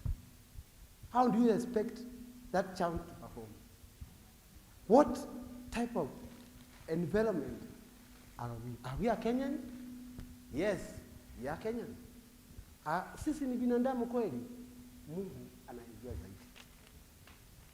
Na waomba wahisani wetu, kama wewe ni mtu binadamu, tofautisha mwanadamu na mnyama.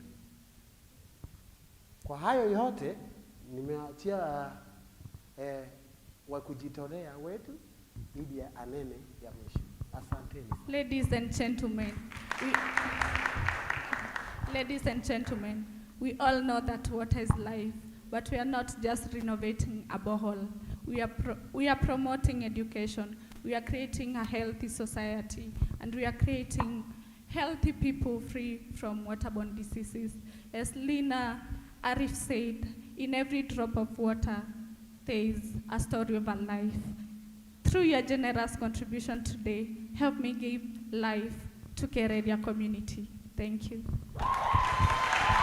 There we go. And Gladys, we're trying to get to 42,000, right? 42,000. I mean, think about it. Iyo chupa, that is what they drink. So I want you to contribute, give right now. The paybill number is on your phone. There's a whole community, there's a whole generation of young people that is looking forward to you helping. Iko watu wangu wa pledge, nataka tuangalie. So I want us to do it right now.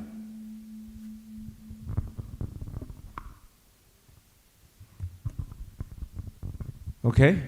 So let's do it right now. Wapi daktari ameniwacha? It's okay. So we want to get to 42,000. So whoever has a phone should be able to tell us where we are with our pledges, where we are with what we've given, so that by the time this amazing team gets off stage, tafadhali would have been ready. Now, just in case you came a little bit late, before you take your breakfast, please toa hii project, and then you can enjoy your breakfast. Just before you do it. Yes, please. I want to start this project. I come from the Rakanidi County, Village Hope Corps International. We work with Gladys. Our team has gone down there, worked with them. We work with the schools in WASH programs and all that, and there's a real need down there. He was not exaggerating when he showed the water bottle. So I need people to help me. 40,000 shillings. I just need one person to help me with that. So I'm gonna start with my 5,000 shillings. Somebody.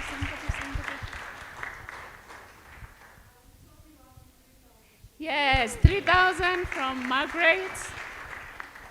5,000 right there. Come on. Yes, 5,000 right here. Thank you very much. 5,000 here. 10,000.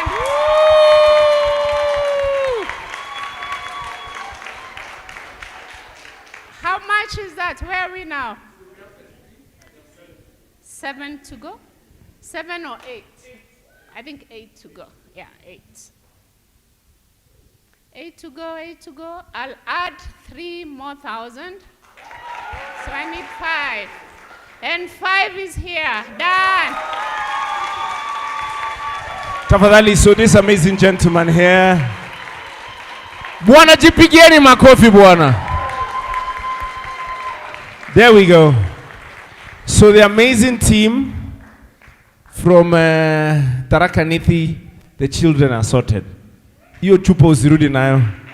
Asanteni sana. Please tuwapigeni makofi tafadhali. Thank you very much. Thank you. Thank you. Hey. Aya, na bado we are just starting. Asante. So ekelea tu hapa. Okay. So put up the pay bill one more time. So put up the pay bill so that we can sort it out. Remember,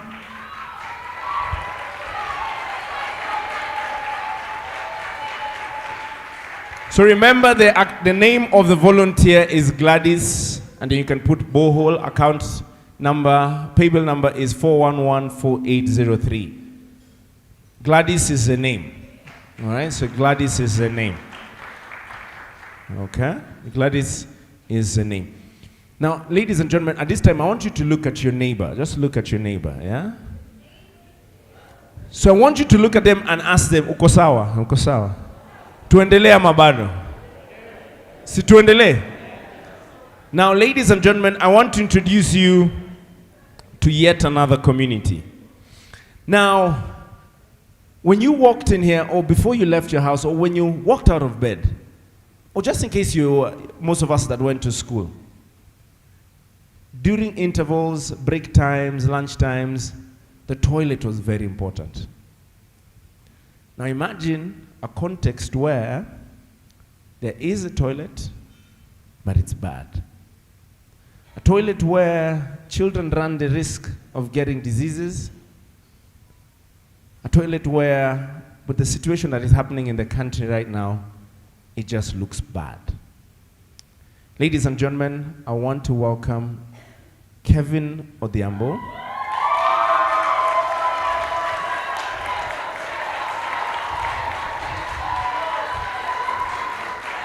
Yes, Kevin.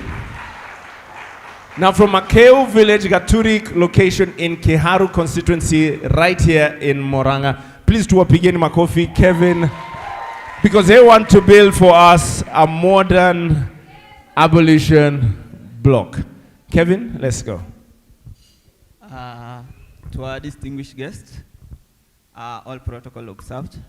Ladies and gentlemen, good morning. My name is Kevin Odhiambo. I volunteer with CorpsAfrica serving in Murang'a County, Gaturi location, Muirwa sub-location. I hold a bachelor's degree in business and management, and the reason as to why I volunteer with CorpsAfrica is to witness an African continent becoming more self-reliant and thriving independently using its own resources. In Murang'a County, we are doing a project of construction of a modern toilet block at a school called Githundi Primary School. And with me today is one of the community member and also a member of my project committee. So I'll let him talk about the problem and also introduce himself. Thank you. Thank you, Kevin. Good morning. Sorry, all protocols observed. Ladies and gentlemen, good morning. Mko salama? Nashukuru sana. My name is Joseph Faroi Chege. As Kevin have said, I come from Muirwa sub-location, which is in Gaturi Ward. Gaturi Ward is in Kiharu constituency in Murang'a County. I represent the community, a very good community, I can say, that I'm privileged to present today. The community has only one school. It's called Githundi Primary School, which serves over 250 learners and over 400 households. This school, as you can see over there, does not have a very dignified or decent toilet or block of toilets. As you can see in the picture, that's what we have. So currently, our students, especially the girls, are not able to relieve themselves or have a dignified place to relieve themselves. So even as they are waiting, they can see the one who is relieving themselves inside. So basically, as a community, when Kevin came into our community, it was a no-brainer. We sat down. We agreed that we would want to improve the sanitation levels of our children, of our learners, not only the learners, but also the teachers. Before you here is a block that both the learners and the teachers use. This is what the teachers use currently, and it is not in very good condition. There is no privacy. Not only that, as you can see, it's mabati. Hata milango ni mabati. So, and they are rusty. So learners usually, the young people usually have accidents, and they run the risk of getting tetanus. So kindly today help us to give these children in Githundi a decent place to relieve themselves, and we believe that will impact hugely on their performance, because they spend most of their time here in school. Thank you. Thank you, Joseph. And to solve this problem, my community sat together and came up with a proposal of constructing a modern toilet block that will feature 5 doors, 2 for boys and 3 for girls, with 1 urinal. The toilet block will also have a hand washing basin and a small raised water tower to ensure hygiene. Once completed, the project is estimated to impact over 250 learners. That is 100 boys and 150 girls. The project will also indirectly impact over 400 households in the community. And again, once this project is completed, we will have mitigated the problem of the potential of contracting various diseases. And on our sustainability plan, during implementation, we were foreseeing that there could be a potential increase in the prices of building material. And to solve that, we budgeted for we allocated our portion of the budget to cater for any potential fluctuation in the cost of building material. The project is estimated to cost 426,638 Kenya shillings. My community has come together and contributed 106,660 Kenya shillings. That is both in kind and in cash contribution. CorpsAfrica, as an organization, has also promised to give us 250 Kenya shillings. And today, in front of you here, we are only asking for a contribution. We are only asking for a deficit of 69,978 Kenya shillings to ensure that this project is completed. So my plea to you is just to ask you to let us join hands and help us secure the future and the dignity of these young learners. Asanteni sana. Thank you very much. Please, a round of applause. Tumpige makofi tafadhali. Thank you very much, Kevin. Now, Kevin serving in Murang'a. Now, ladies and gentlemen, we have to support Kevin. Because at this particular juncture, it is now not only an embarrassment, but a health risk. But also I was thinking about, there's something he said, that students or learners, while they are in the toilet, the people outside can see them. Yes. Now I was thinking about it in reverse. A young girl, but the teacher is in the toilet.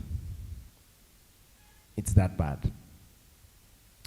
So ladies and gentlemen, I want us to support Kevin. Naomba to support Kevin tafadhali. So staff members as well, I want us to join in. Nieke pay bill tafadhali. So that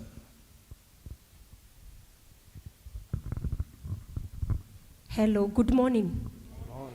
I come from Murang'a County, and I know how girls are suffering in Kevin Praise.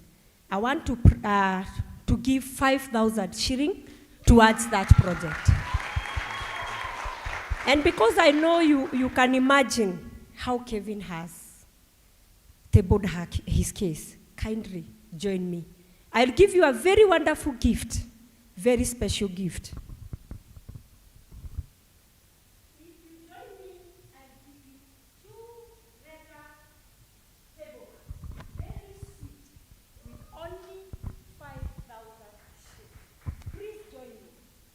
wow, the incentives are getting better now.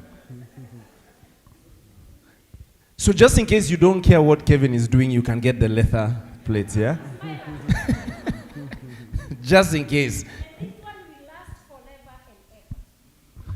Now, so it's well beaded. Yeah, well beaded. So well beaded. It can be, you can have it on your dining table. You can buy all of them, or rather you can get all of them if you want to have a fully African themed dinner, right? You can, yeah, you can set up. Wachana na hizo unanunuaga kamkunji. This is it now. This is a real deal. I know you need it. I've seen your houses in my head. I know how your houses look like. All right? Those plastic table mats. So let's start. 5,000. Who's joining us? Nipatie mbili. Nipatie.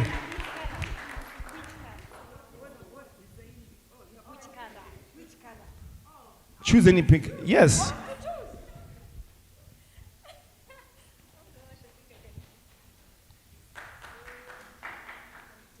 Wow. So one pair has gone. Okay, there's a lady at the back that has joined. Nipatie mbili tafadhali. We are already at 10,000 now. Okay. 2 more remaining.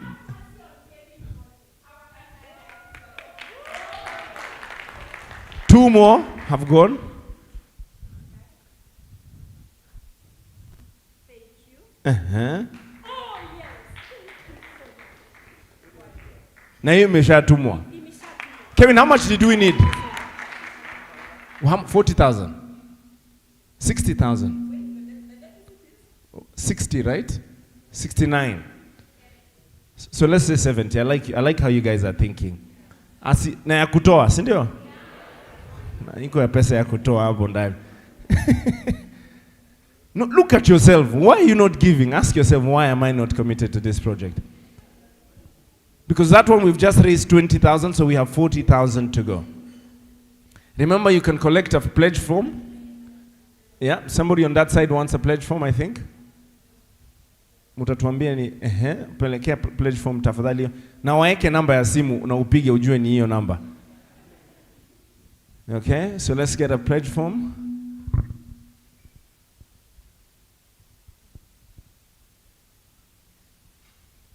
Okay, so as we get that communication in, let us support Kevin. I want us to finish with Kevin.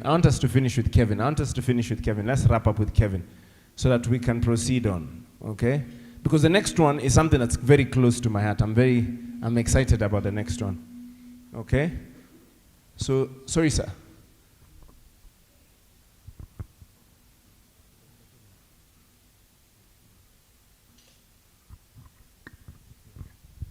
So we have a pledge here for Kevin.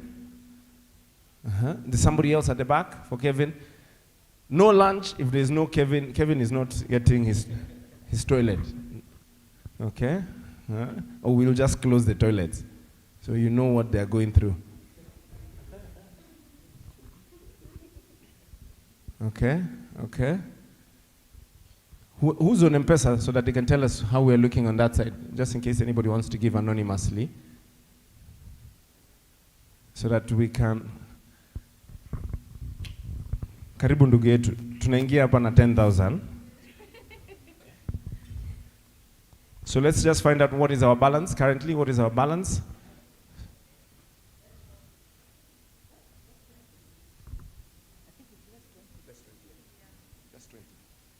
So 20,000 to go. Oh, sorry.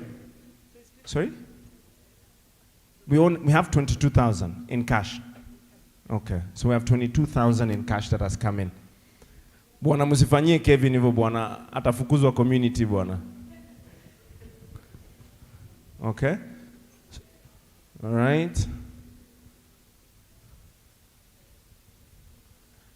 Who's going to join me? Who's joining me on this one? Hata staff muniangali. Watu wa HQ meza kubwa.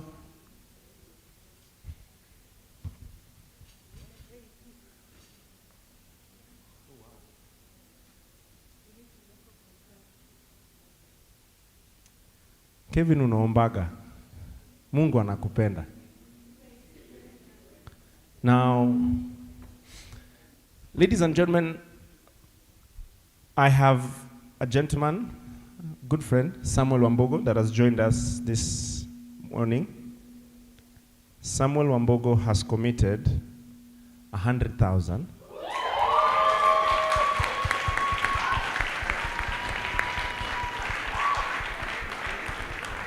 Now, let me just say something. Samuel Wambogo is the National Director for Compassion International. And he's told me that this will be divided amongst all the projects. Yeah. Bwana pigieni Samuel makofi bwana. Thank you very much. Thank you very much, Samuel. Now ask yourself, what are you doing next, all right? Now, ladies and gentlemen, like I told you, we have 7 presentations that we will go into, but there's one. We couldn't fit him into our program, but I want us to celebrate an amazing gentleman called Herman Minor. Where are you, Herman? Herman, just come and stand with me here. Just come and stand with me here. Now, Herman had an opportunity to go all the way to Laikipia. We don't even have a presentation by Herman. So, Herman, you can collect one of the microphones. This one I'm so excited about. Herman, tell us what you're doing in Laikipia. Yeah. Thank you so much. He's so excited. He didn't know I was going to call him. All protocols observed. Good morning. My name is Herman Maina Karuga, serving in Laikipia North at a place called Chumvi. We are doing cattle fattening project for economic empowerment. My CBO, the Chumvi CBO, has 130 members, and of these 130 members, 80 of them are women, and 50 of them, they are males. Among the 130, 3 of them are disabled. Our total budget is 550,219. But the community itself, the cash contribution, they gave over 130,000. In kind, they gave us over 140,000. We have a deficit of 58,000. For today, you can call me Kababa because I'm not living here without the deficit. So, I'm sure if you have done with, if the M-Pesa has gone zero balance, we have the bonga points.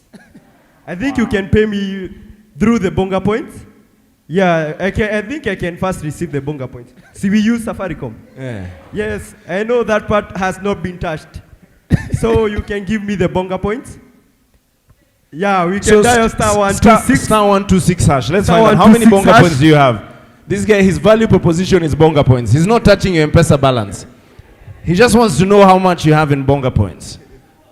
Star 126 star hash. 126. Mtu anasema what? Huyu akona mingi. Huyu akona mingi. Atumiagi bonga points. Lipa na bonga. Star 126 hash. And it's going to ask you to lipa na bonga.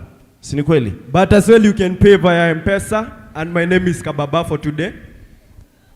So yes. put that pay bill, Kababa. That's what we are using. Deficit of 58,000. 58,000. I know you got me, people. Kababa, 58,000. Yeah, 58,000 This one, everybody has to be doing 58,000. it. Everybody is doing it. Hii ni bonga points. Tumeingia bonga points na M-Pesa. Yeah, but you can also give in kind. You can give me 1 bull, it's okay? Anaweza kupatia ng'ombe. Yeah, ng'ombe nimekubali. Ng'ombe unachukua na pesa ngapi? Ng'ombe, it is just 30,000, it's okay? 30,000 bwana. Or you can give me a sack of salt.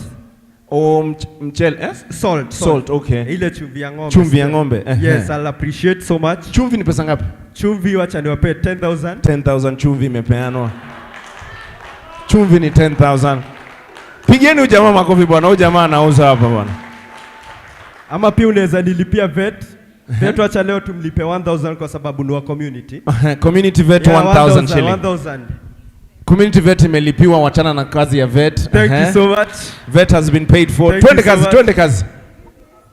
5,000 tumesema. Thank you so nusu much, gunia ya chumvi imenunuliwa hapo. If you're a pastoralist like I am, mimi nakupatia pia mimi 5,000. Thank you so much. 5,000 from the MC as well. Yeah?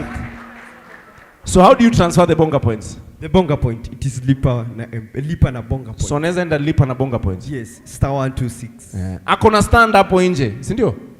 Yes, I got a stand, but I want it paid here. It Unataka is okay? hapa. Okay. Auamini hao wa Kenya. They are good people. I know they are doing it. So *126 hash. Yeah, *126 hash. *126 hash. I think it is option number 2. Jamaa walikuwa wamefanya homework. Option number 2. Yeah, 58,000. It cannot refuse. Abu jaribu tena. Yeah. *126 hash. Ikikata, just go to M-Pesa. Yeah, ikikata unaweza lipa na M-Pesa, haina shida. Ama pia you can so swipe. Pia yako. And she has so many. Okay. Tutaona guest of honor kando. Guest of honor. Amesema yake ni points mingi sana. Phone number. Where do we transfer the bonga points to? The number at the back. Hiyo number tafadhali nisomewe huko nyuma. No, number ya simu, because you can only transfer it to a phone. Alafu. You can transfer it to a pay bill. Okay. Who can help our good gentleman on that side? Nani anaijua kufanya? Please come and help him. Please come. Magi, come. Magi is our resident lipa na M-Pesa bonga points ambassador. Okay. Please, ladies and gentlemen, just bear with me. Just be happy to the amazing gentleman uko mwisho. And then I need one more to help our guest of honor. One more person. Joy, please come. Hapa kwa daktari. Please come and help them do it. Okay. So we are fattening cattle. This is what we're doing in Laikipia East. Okay. All right. Kababa is a person that we are supporting. Okay. So once you do that, just transfer all your bonga points. You can start again. Just transfer all of them. Hey, Joy, come. Please, you can help. You can help this.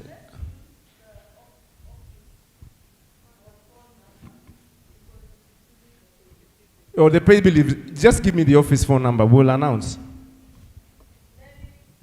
Nelly? Office M-Pesa number. 0719 333 162 163 0719 333 163 0719 333 163. Tusaidie kababa bwana. Wamasai watamkimbiza huko. Si ndio? Wallahi. Everybody is doing this one. Everybody has bonga points. Unaweza kosa M-Pesa lakini uko na bonga points. 0719 333 163 0719 333 163. Paybill imekataa. Okay, 0719. Kama umefanya tafadhali, nataka uniinulie mkono nijue siko peke yangu kwa hii project. Najua kuna watu tumetoa pesa, but I just want to know bonga points kama zimeenda through. Pia imekataa kwa phone number.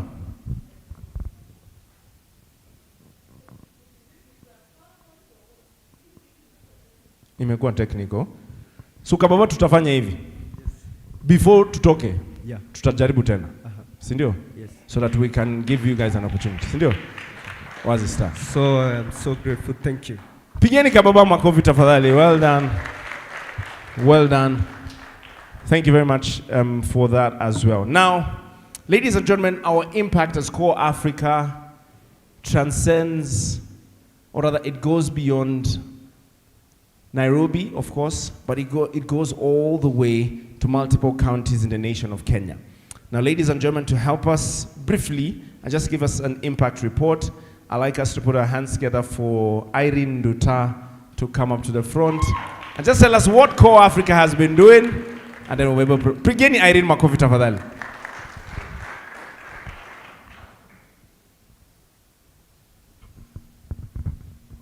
Good morning, ladies and gentlemen. My name is Irene. I work as CorpsAfrica Program Coordinator.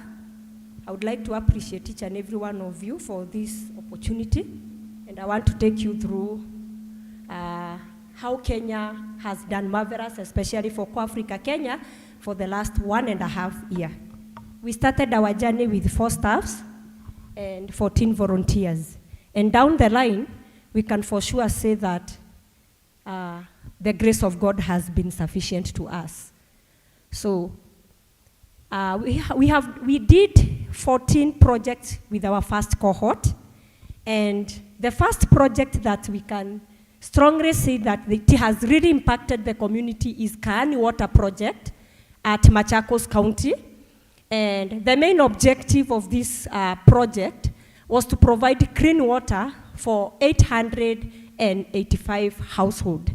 And as we are talking today, this project at Kaani is doing wonderful, and they have started the process of buying bottle and also repackaging those bottles with clean mineral water.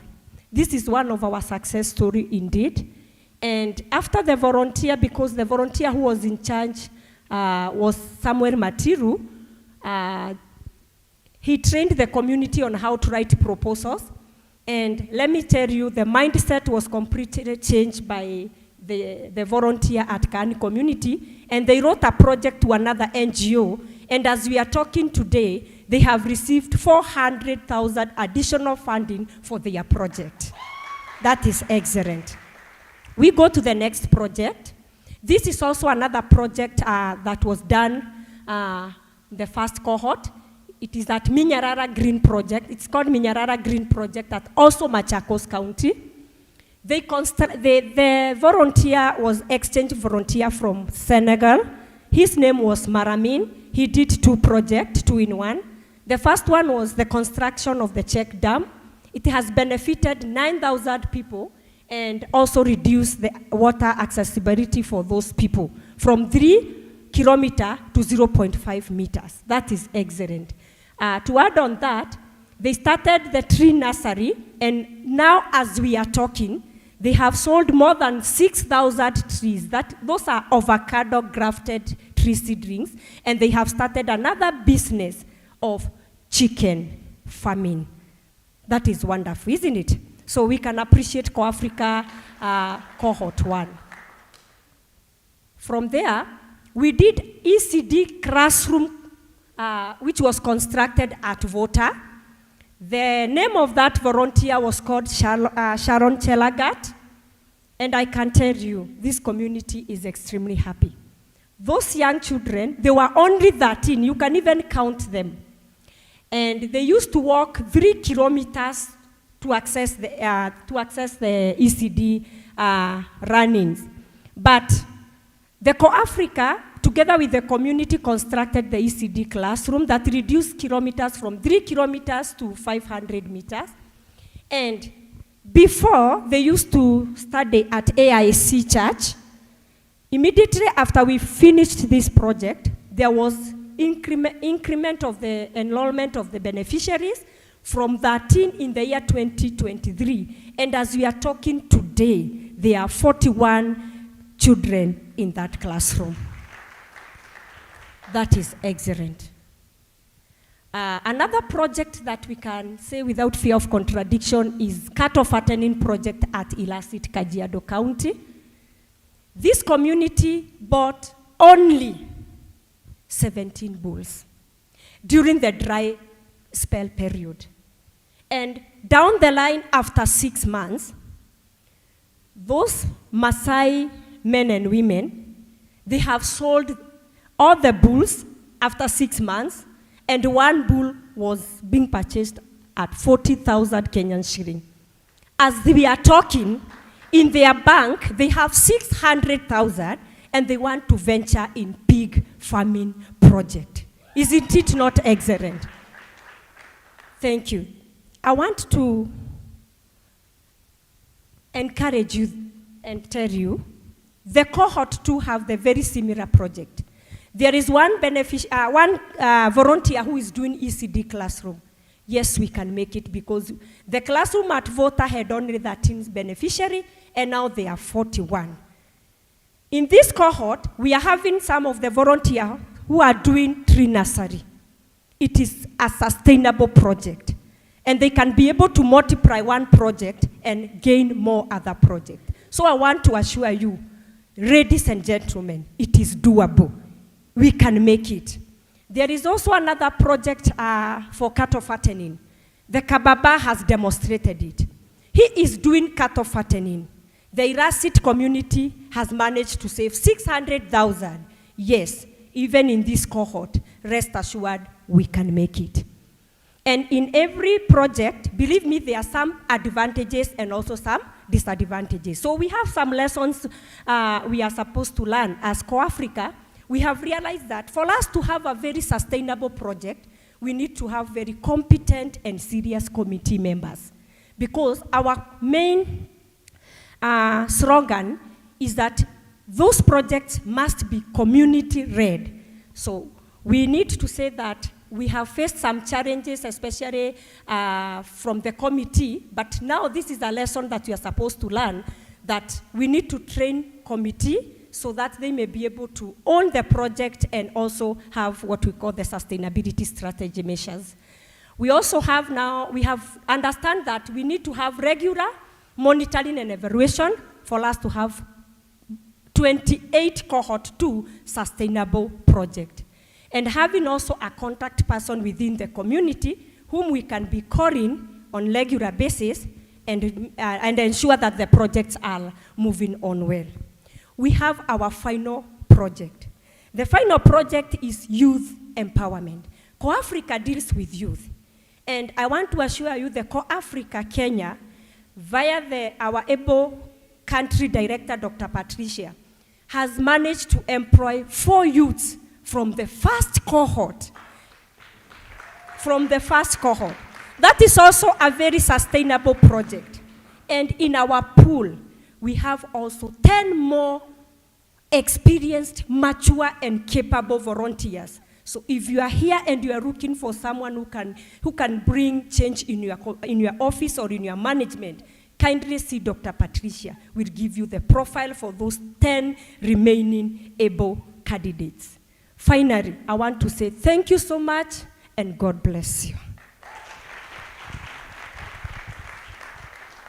Thank you very much. Please let's put our hands together for Irene Asante. Now, we've managed to settle or sort out that bonga points issue. It is now up and running. Now, I've learned that 5 bonga points is 1 shilling. Okay? So I just want you to transfer what you have. Yote. It's everything. So this is how we're going to do it. *126#. Okay? On your phone. This is the only time you're allowed to be on your phone, all right? Then it's transfer bonga points. It's at the bottom there. You should be able to see it down there. *126#.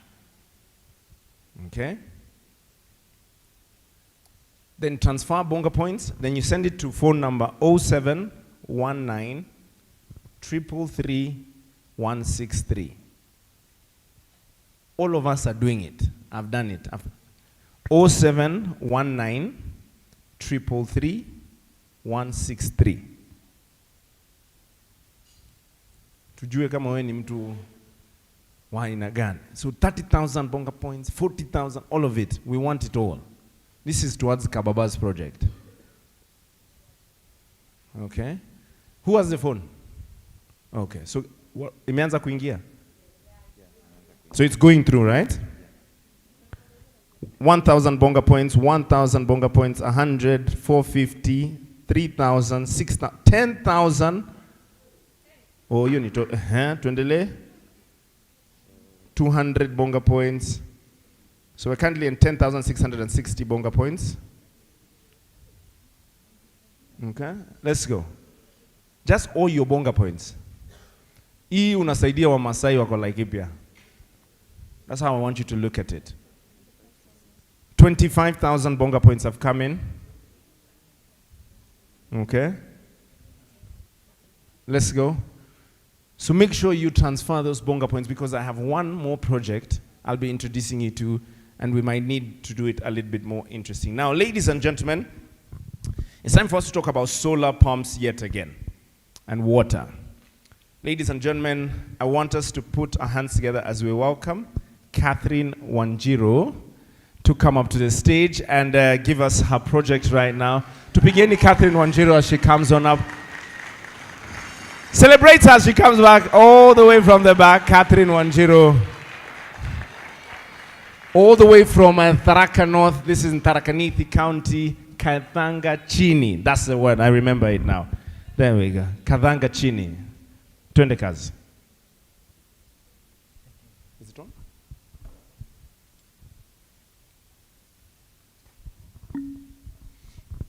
Okay, ladies and gentlemen, good morning. We come all the way from Tharaka Nithi, Kathanga Chini. And today, I'm not alone. I've come with my counterpart. Let him introduce himself. Ladies and gentlemen, good morning. Good morning once more. My name is David Kimathi, Kathanga Chini CBO chairperson. Welcome. The man you see in front of you is the face of Kathanga Chini CBO. He's the one who has taken us all through that process. So, in Kathanga Chini, we face water scarcity. Water is a big issue in Kathanga Chini. And I am a volunteer with CorpsAfrica. I've done community development, and I'm very passionate in promoting sustainable development. And I believe change begins with me and you. So in everything that we do, let's embrace change, let's embrace development. So in Kathanga Chini, as you can see in that picture, that is a very clear picture of what is happening right now in Kathanga Chini. Water accessibility. These children, daily, they have to walk 2.6 kilometers. There are 404 pupils in Kathanga Chini Primary and 450 students in the Kathanga Chini Secondary. So these children, it's not an optional. Like today I'll fetch water, tomorrow I will not fetch water. Because water is not just a matter about comfort or what. It's a matter of life and death. So we can't do without water. So these children, by the end of the trip, they have to fetch water in the morning. So by the end of it, they are tired. When they come to class, most of them are dozing off. They don't listen. So their performance has greatly been affected. So we are trying to look at it. We looked at the problem with the community and the parents. I can remember we had a community meeting. And the people said, oh, Catherine, the problem we have in Kathanga Chini ni shida tu ya maji. So that's why we came, we sat down, we looked what we can do best. Then we decided we shall do a shallow well. So we'll construct a shallow well at River Dangada. It's the only water point in the whole Kathanga Chini location. So everybody depends on that river. We shall construct a shallow well. After constructing a shallow well, we shall install solar pumps. And thanks to Davis and Shatliff, they came to the grounds, they did an assessment, and they recommended the best pumps. Also, we shall replace the pipes. There was a system before, but the system damaged because they were using a generator. They could not get the spare parts. That's why we opted for solar, because solar is more sustainable. So after we replace the pipes which have been destroyed, we shall now distribute water to the secondary school and the primary school. They are neighbors, and also we want to help the community. So we shall also put a water point for the community members to fetch water. So that we are aiming at 187 households which are around the school area. Okay, so the beneficiaries of this project, as I have said, it's Kadangachini Primary, Kadangachini Secondary, and the community. We are also we looked at about the sustainability, about the risk, because I said we had a previous water system which they were using the generator, but now we have opted for solar because Kadangachini, it borders Kitui. And the area, it's an arid area. We are blessed with sunlight, so we said, let's utilize what we have. So that's why we opted for solar. We are using what we have. It's a renewable source of energy. So we also looked, because I've said we have different stakeholders. There's the primary school, there's the secondary school, there's the community. And the community, the Catholic Church, is the one which has donated the place where we shall put the water point for the community. So the different stakeholders, we say that for sustainability, for accountability, we shall have a BOM representative who will be a signatory for the bank accounts, for the secondary school, for the primary school. We have also a representative from the church and a representative from the community. Therefore, we also, our total budget, it's 1,373,654. The community, the people of Kadangachini, I love those people. They're amazing. They came together. They gave 254,000. That's a lot of money. And also the parents were like, I told them, okay, they have given us the money, CorpsAfrica has given us 250, we still have deficit. And the parents said, Catherine, we can make the tunnels for the pipes. So you don't have to worry about that. We shall come to school and make the tunnels for the pipes. And then, thanks to Davis and Shatliff, because I've said they came to the ground, they assessed the area, they saw the need in the place, and they gave us a pump which can pump the water all the way from the shallow well from the river to the schools. So the Davis and Shatliff has given us 730,584. But we still have a deficit of 78,660. We want the children of Kadangachini to get water. And I think you also want that for them. So we are looking at this, and that's why we came today here to ask for your assistance in anything that you can do. Because fetching that water daily, it's a big struggle. And you can see right now there are the rains. But the students, when they go to school next week, the opening next week on Monday, they will still fetch water. And we don't want that. And the way there's a lot of water in the rivers, we are now facing cases of drowning, and we don't want that. So we want the kids to be safe. So with your support today, I know that you will do amazing things, and these children will never go back to that river to fetch water because of school water again. Let me welcome you. Thank you. Thank you very much. Maji, maji, maji. Piga taswira kama hauna maji kwa mboma. Piga taswira kama mtoto wako hapati maji yanapohitajika. Fikiria tunataka kupata ile vision ya nchi yetu 2030, tuwe na miti na hakuna maji.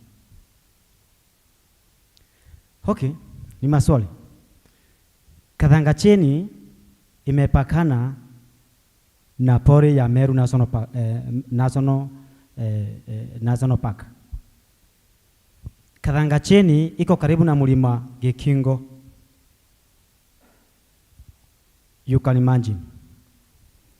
Mahali kuna mlima, kuna wanyama wanaishi pale. Mahali kuna a national park, kuna wanyama pale, na umepeleka mtoto shule akasome, lakini ikifikia break, kabla yaende kurelax, yeye achukue mtungi aende mtoni, leta maji, hupikiwe lunch. Wale wa compounders, saa 10 ikifika, that is written, waende maji wapate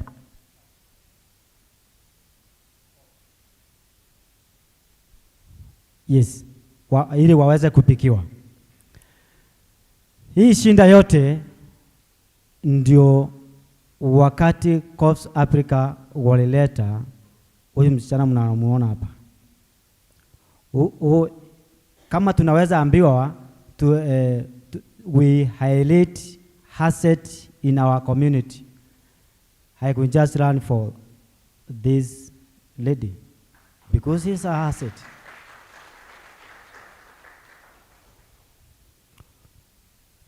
Mimi na kipara yangu sikufikiria kwa nini sina nywele hapa juu, na tuna njua ya kutosha.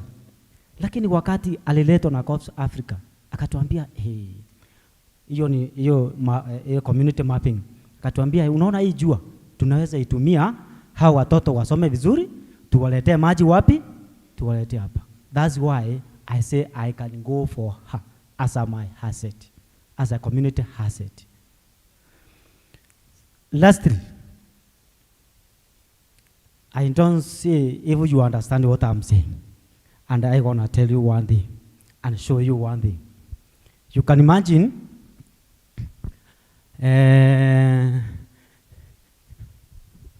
usinipatia hii peke yake, nipe hiyo ingine. So I want to show these people what I'm talking about.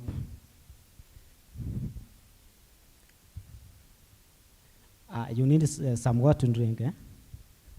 Yeah. I'm gonna give you a place.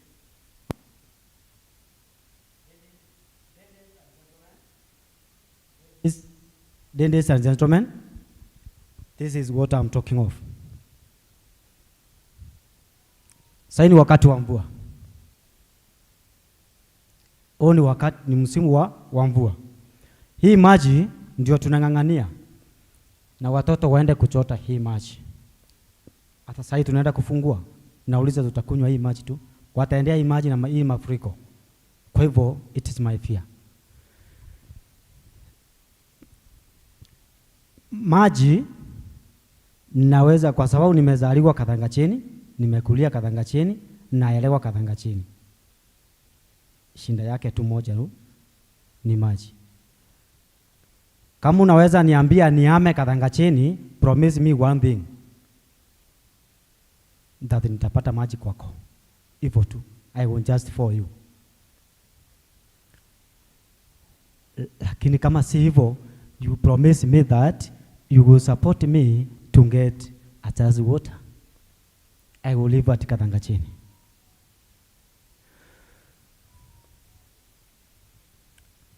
Wakati watoto wanaashiriwa kwenda kuchota maji, wanaweza tumia ile nafasi kwenda kujiunga na vikundi vibaya. Wasichana wanaweza kufanyiwa mambo mabaya ama to get raped. Vijana wanaweza ingia kwa miandarati. Kwa hivyo my fear is hao watoto watolewe pande hiyo na wakuje darasani kusoma, kwa sababu ile kitu tu wanahitaji sahi ni kusoma na si kuendea maji. Ladies and gentlemen, kwetu kunajulikana na nyoka. Naofia watoto wetu waumwe na nyoka, kama mwingine haliumwa na nyoka tu akiwa anaendea maji. We thank God kwa sababu kulikuwa na facility mali na akapelekwa akawa treated, na sahi ni one of the most educated girl in our community. I beg you ladies and gentlemen, Kadhangacheni Kirundi si wapelekei maji na wapelekea hii maji. It is your generous fund. Niende niwaambie ile maji tulienda kuchota na nyinyi mto Dhangadha, nilipata kusapotiwa, nikaiacha huko, nikaambiwa take this hope to Kadangacheni community. Well, thank you very much. Please, tuwapigeni makofi tafadhali. Let's put our hands together for them. Now, ladies and gentlemen, it is time for us to support Kadangachini. Now, I mean, the lady from Tharaka Nithi had mentioned a little bit earlier that this is a prevalent problem in this particular county. But I think we can be able to do something. Sini kweli? Sini kweli? Siwaski ni kweli? So I want us to do something. So I have two friends that have decided they want to support us in this project. Now, watasimama na Kadangachini, but I want us to join them. So Aisha and Emma, tuwapigie makofi tafadhali. Now, they'll tell us what they will do about it, but I want us to support them. Tunaweza wazindikisha tafadhali, so that at least watoto wa Kadangachini wasiumie. How much are we looking for? Just 78,606. It is even less when you look at it from dollars. That's $500. Kitu kidogo. Aisha, Emma. Good morning, everybody. Good morning. My name is Aisha Hussein, and today I was invited here by my friend Nadia. And I'm so happy that most of the problems that are being discussed here, I relate to most of those problems, especially the problem of water. I come from Isiolo County, and I come from a village called Garbatula. I know most of you have heard about it because of the school there. And the issue of water, I relate to it because I remember in my primary school times, because of the issues that we had with accessing even water, leave about clean water, just water. So I used to carry 5 liters of water to school every morning for like a number of kilometers to and from school. So when we talk about issues of water, most of the time, it's women who face these issues more than men. Is it true? Because when you look at it, it's women who always have 20 liters of jerrycans on their backs. Nadanganya ama ni ukweli? So to the women here, I want us to start this process, please. Nataka tuanze na kina mama tafadhali.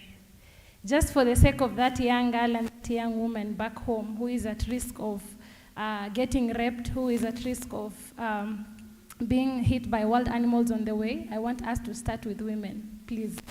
Kindly. Anze, hii pesa ni kidogo sana, 78,000. Hai, ni kidogo sana tafadhali. Aya, sisters, mothers, tunaanza na nyinyi. Aisha, you are standing with me on this one for you. Tuanze. So the ladies, I want you on your phone. Ladies, this is it. Tafadhali. Don't worry, we'll pay fare. Please. We have money for fare to take you home.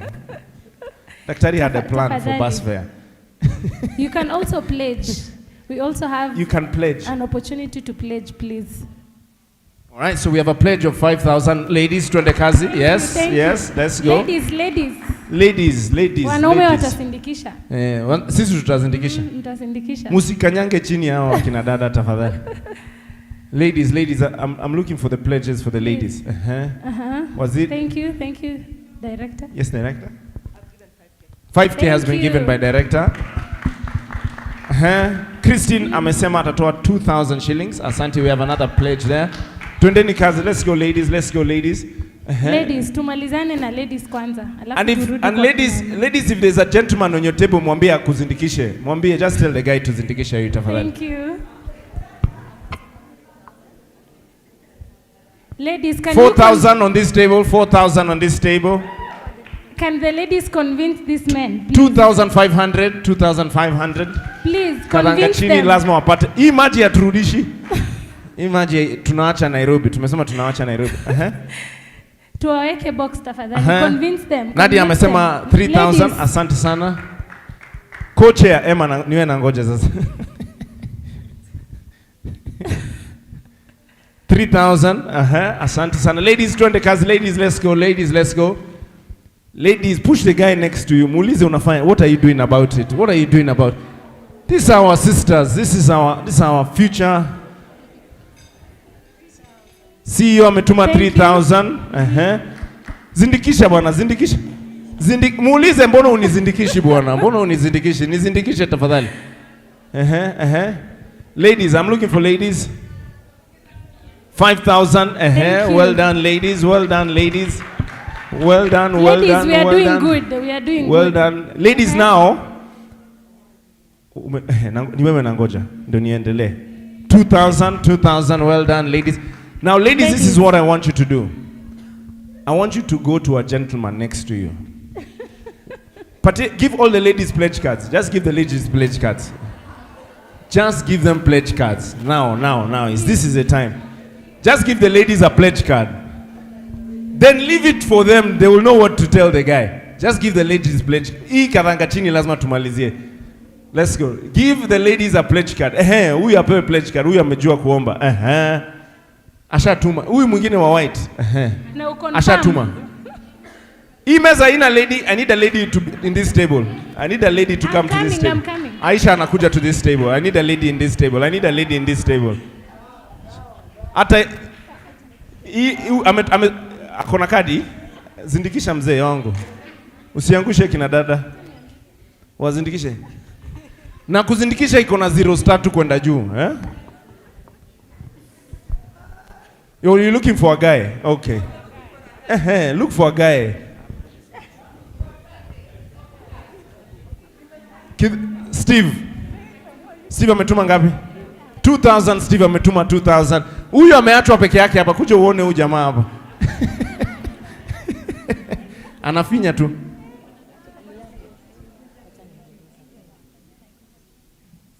Alright, so let's wind up. So I'm giving you 2 more minutes. 2 minutes to go. 2 more minutes. Aya. Please, nataka tupigie karanga chini makofi tafadhali. Let's put our hands together for karanga chini. Thank you very much. Musijali, tutafika. Mimi nawaamini. These are my people. Tutafika. Thank you very much, Aisha, as well. Aya.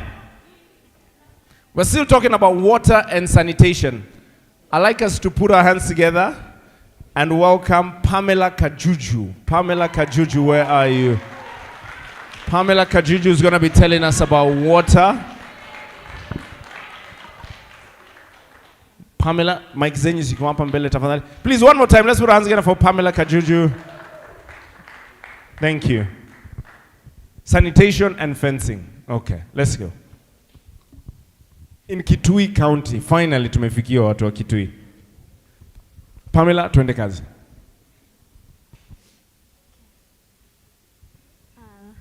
Ladies and gentlemen, good morning. Good morning. We are coming all the way from Chuso in Kitui County. There is Kitui and there is Chuso. Because it borders Tarakanidi to the end. My name is Pamela Kajuju. I hold a bachelor's degree in special needs education with a major in visual impairments. And I'm serving in Kamuwongo sublocation, that is in Chuso sub-county. With me is a community member who is a dedicated community servant. We call him community servant because he's really dedicated into serving his community. Karibu. Thank you, honorable men and women of God. Morning. Thank you. Thank you so much. In the villages I'm serving, we only have one primary school. And it's called Mwambani Primary School. And this school is facing 3 major challenges. One of them being inadequate infrastructure, majorly sanitation facilities. Could you imagine a scenario where the teachers and the pupils share the same latrines? So you can imagine now if you are a pupil here and you encounter your teacher in the latrine. Trust me, you disappear from the school the rest of the day, right? And the challenge is, this challenge is really causing hygiene problems in the school.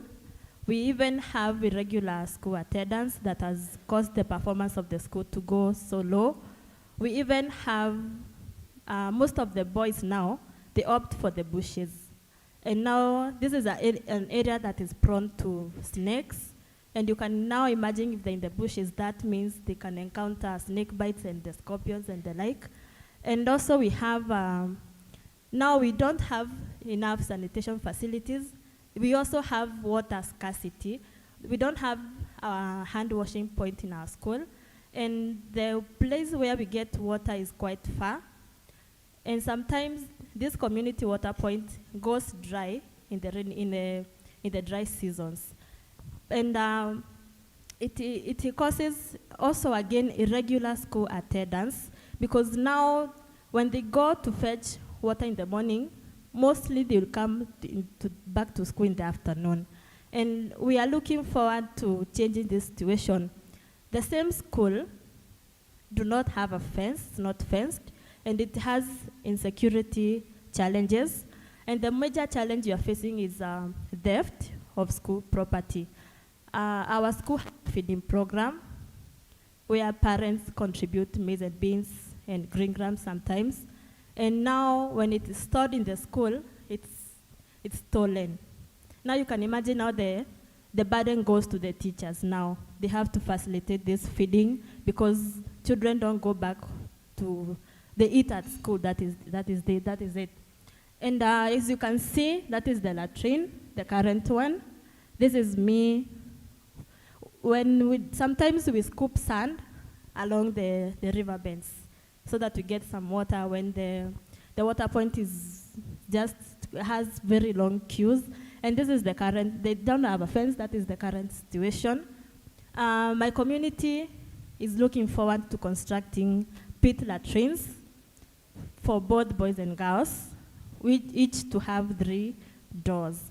And also we also want to fence the same school to safeguard our school and construct a shallow well that is 3 kilometers to the school, so that now our pupils in this school will not have to go for long distances and miss studies.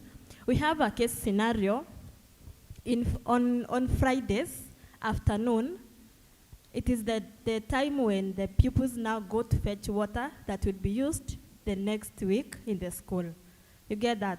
And also, during my community fundraising, the community had contributed food stuff that would be used, that would be cooked and prepared on the day. At the night of that day, it was stolen. So in our fundraising, we didn't have anything to eat. You can imagine those case scenarios and so many of them. And we are looking forward, we are hopeful that we will transform this community.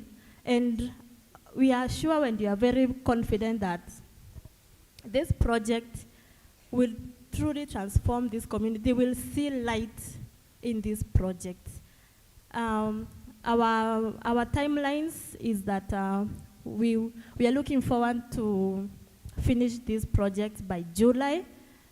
Yes, my community may not have the monetary resources, but they are willing to give. We have a lot of sand.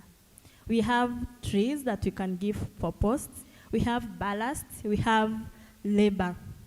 My community is passionate and very willing to contribute what they have to implement our project to transform the lives of this community. Though we have really tried to contribute some cash, that is 80%, 80,000, it's little compared to the 10% requirement, but that is the best we have been able to do. And so the total budget is 1,148,000. We have a deficit of 580,000. And I'm not going back to Chuso empty-handed. Karibu Mwalimu.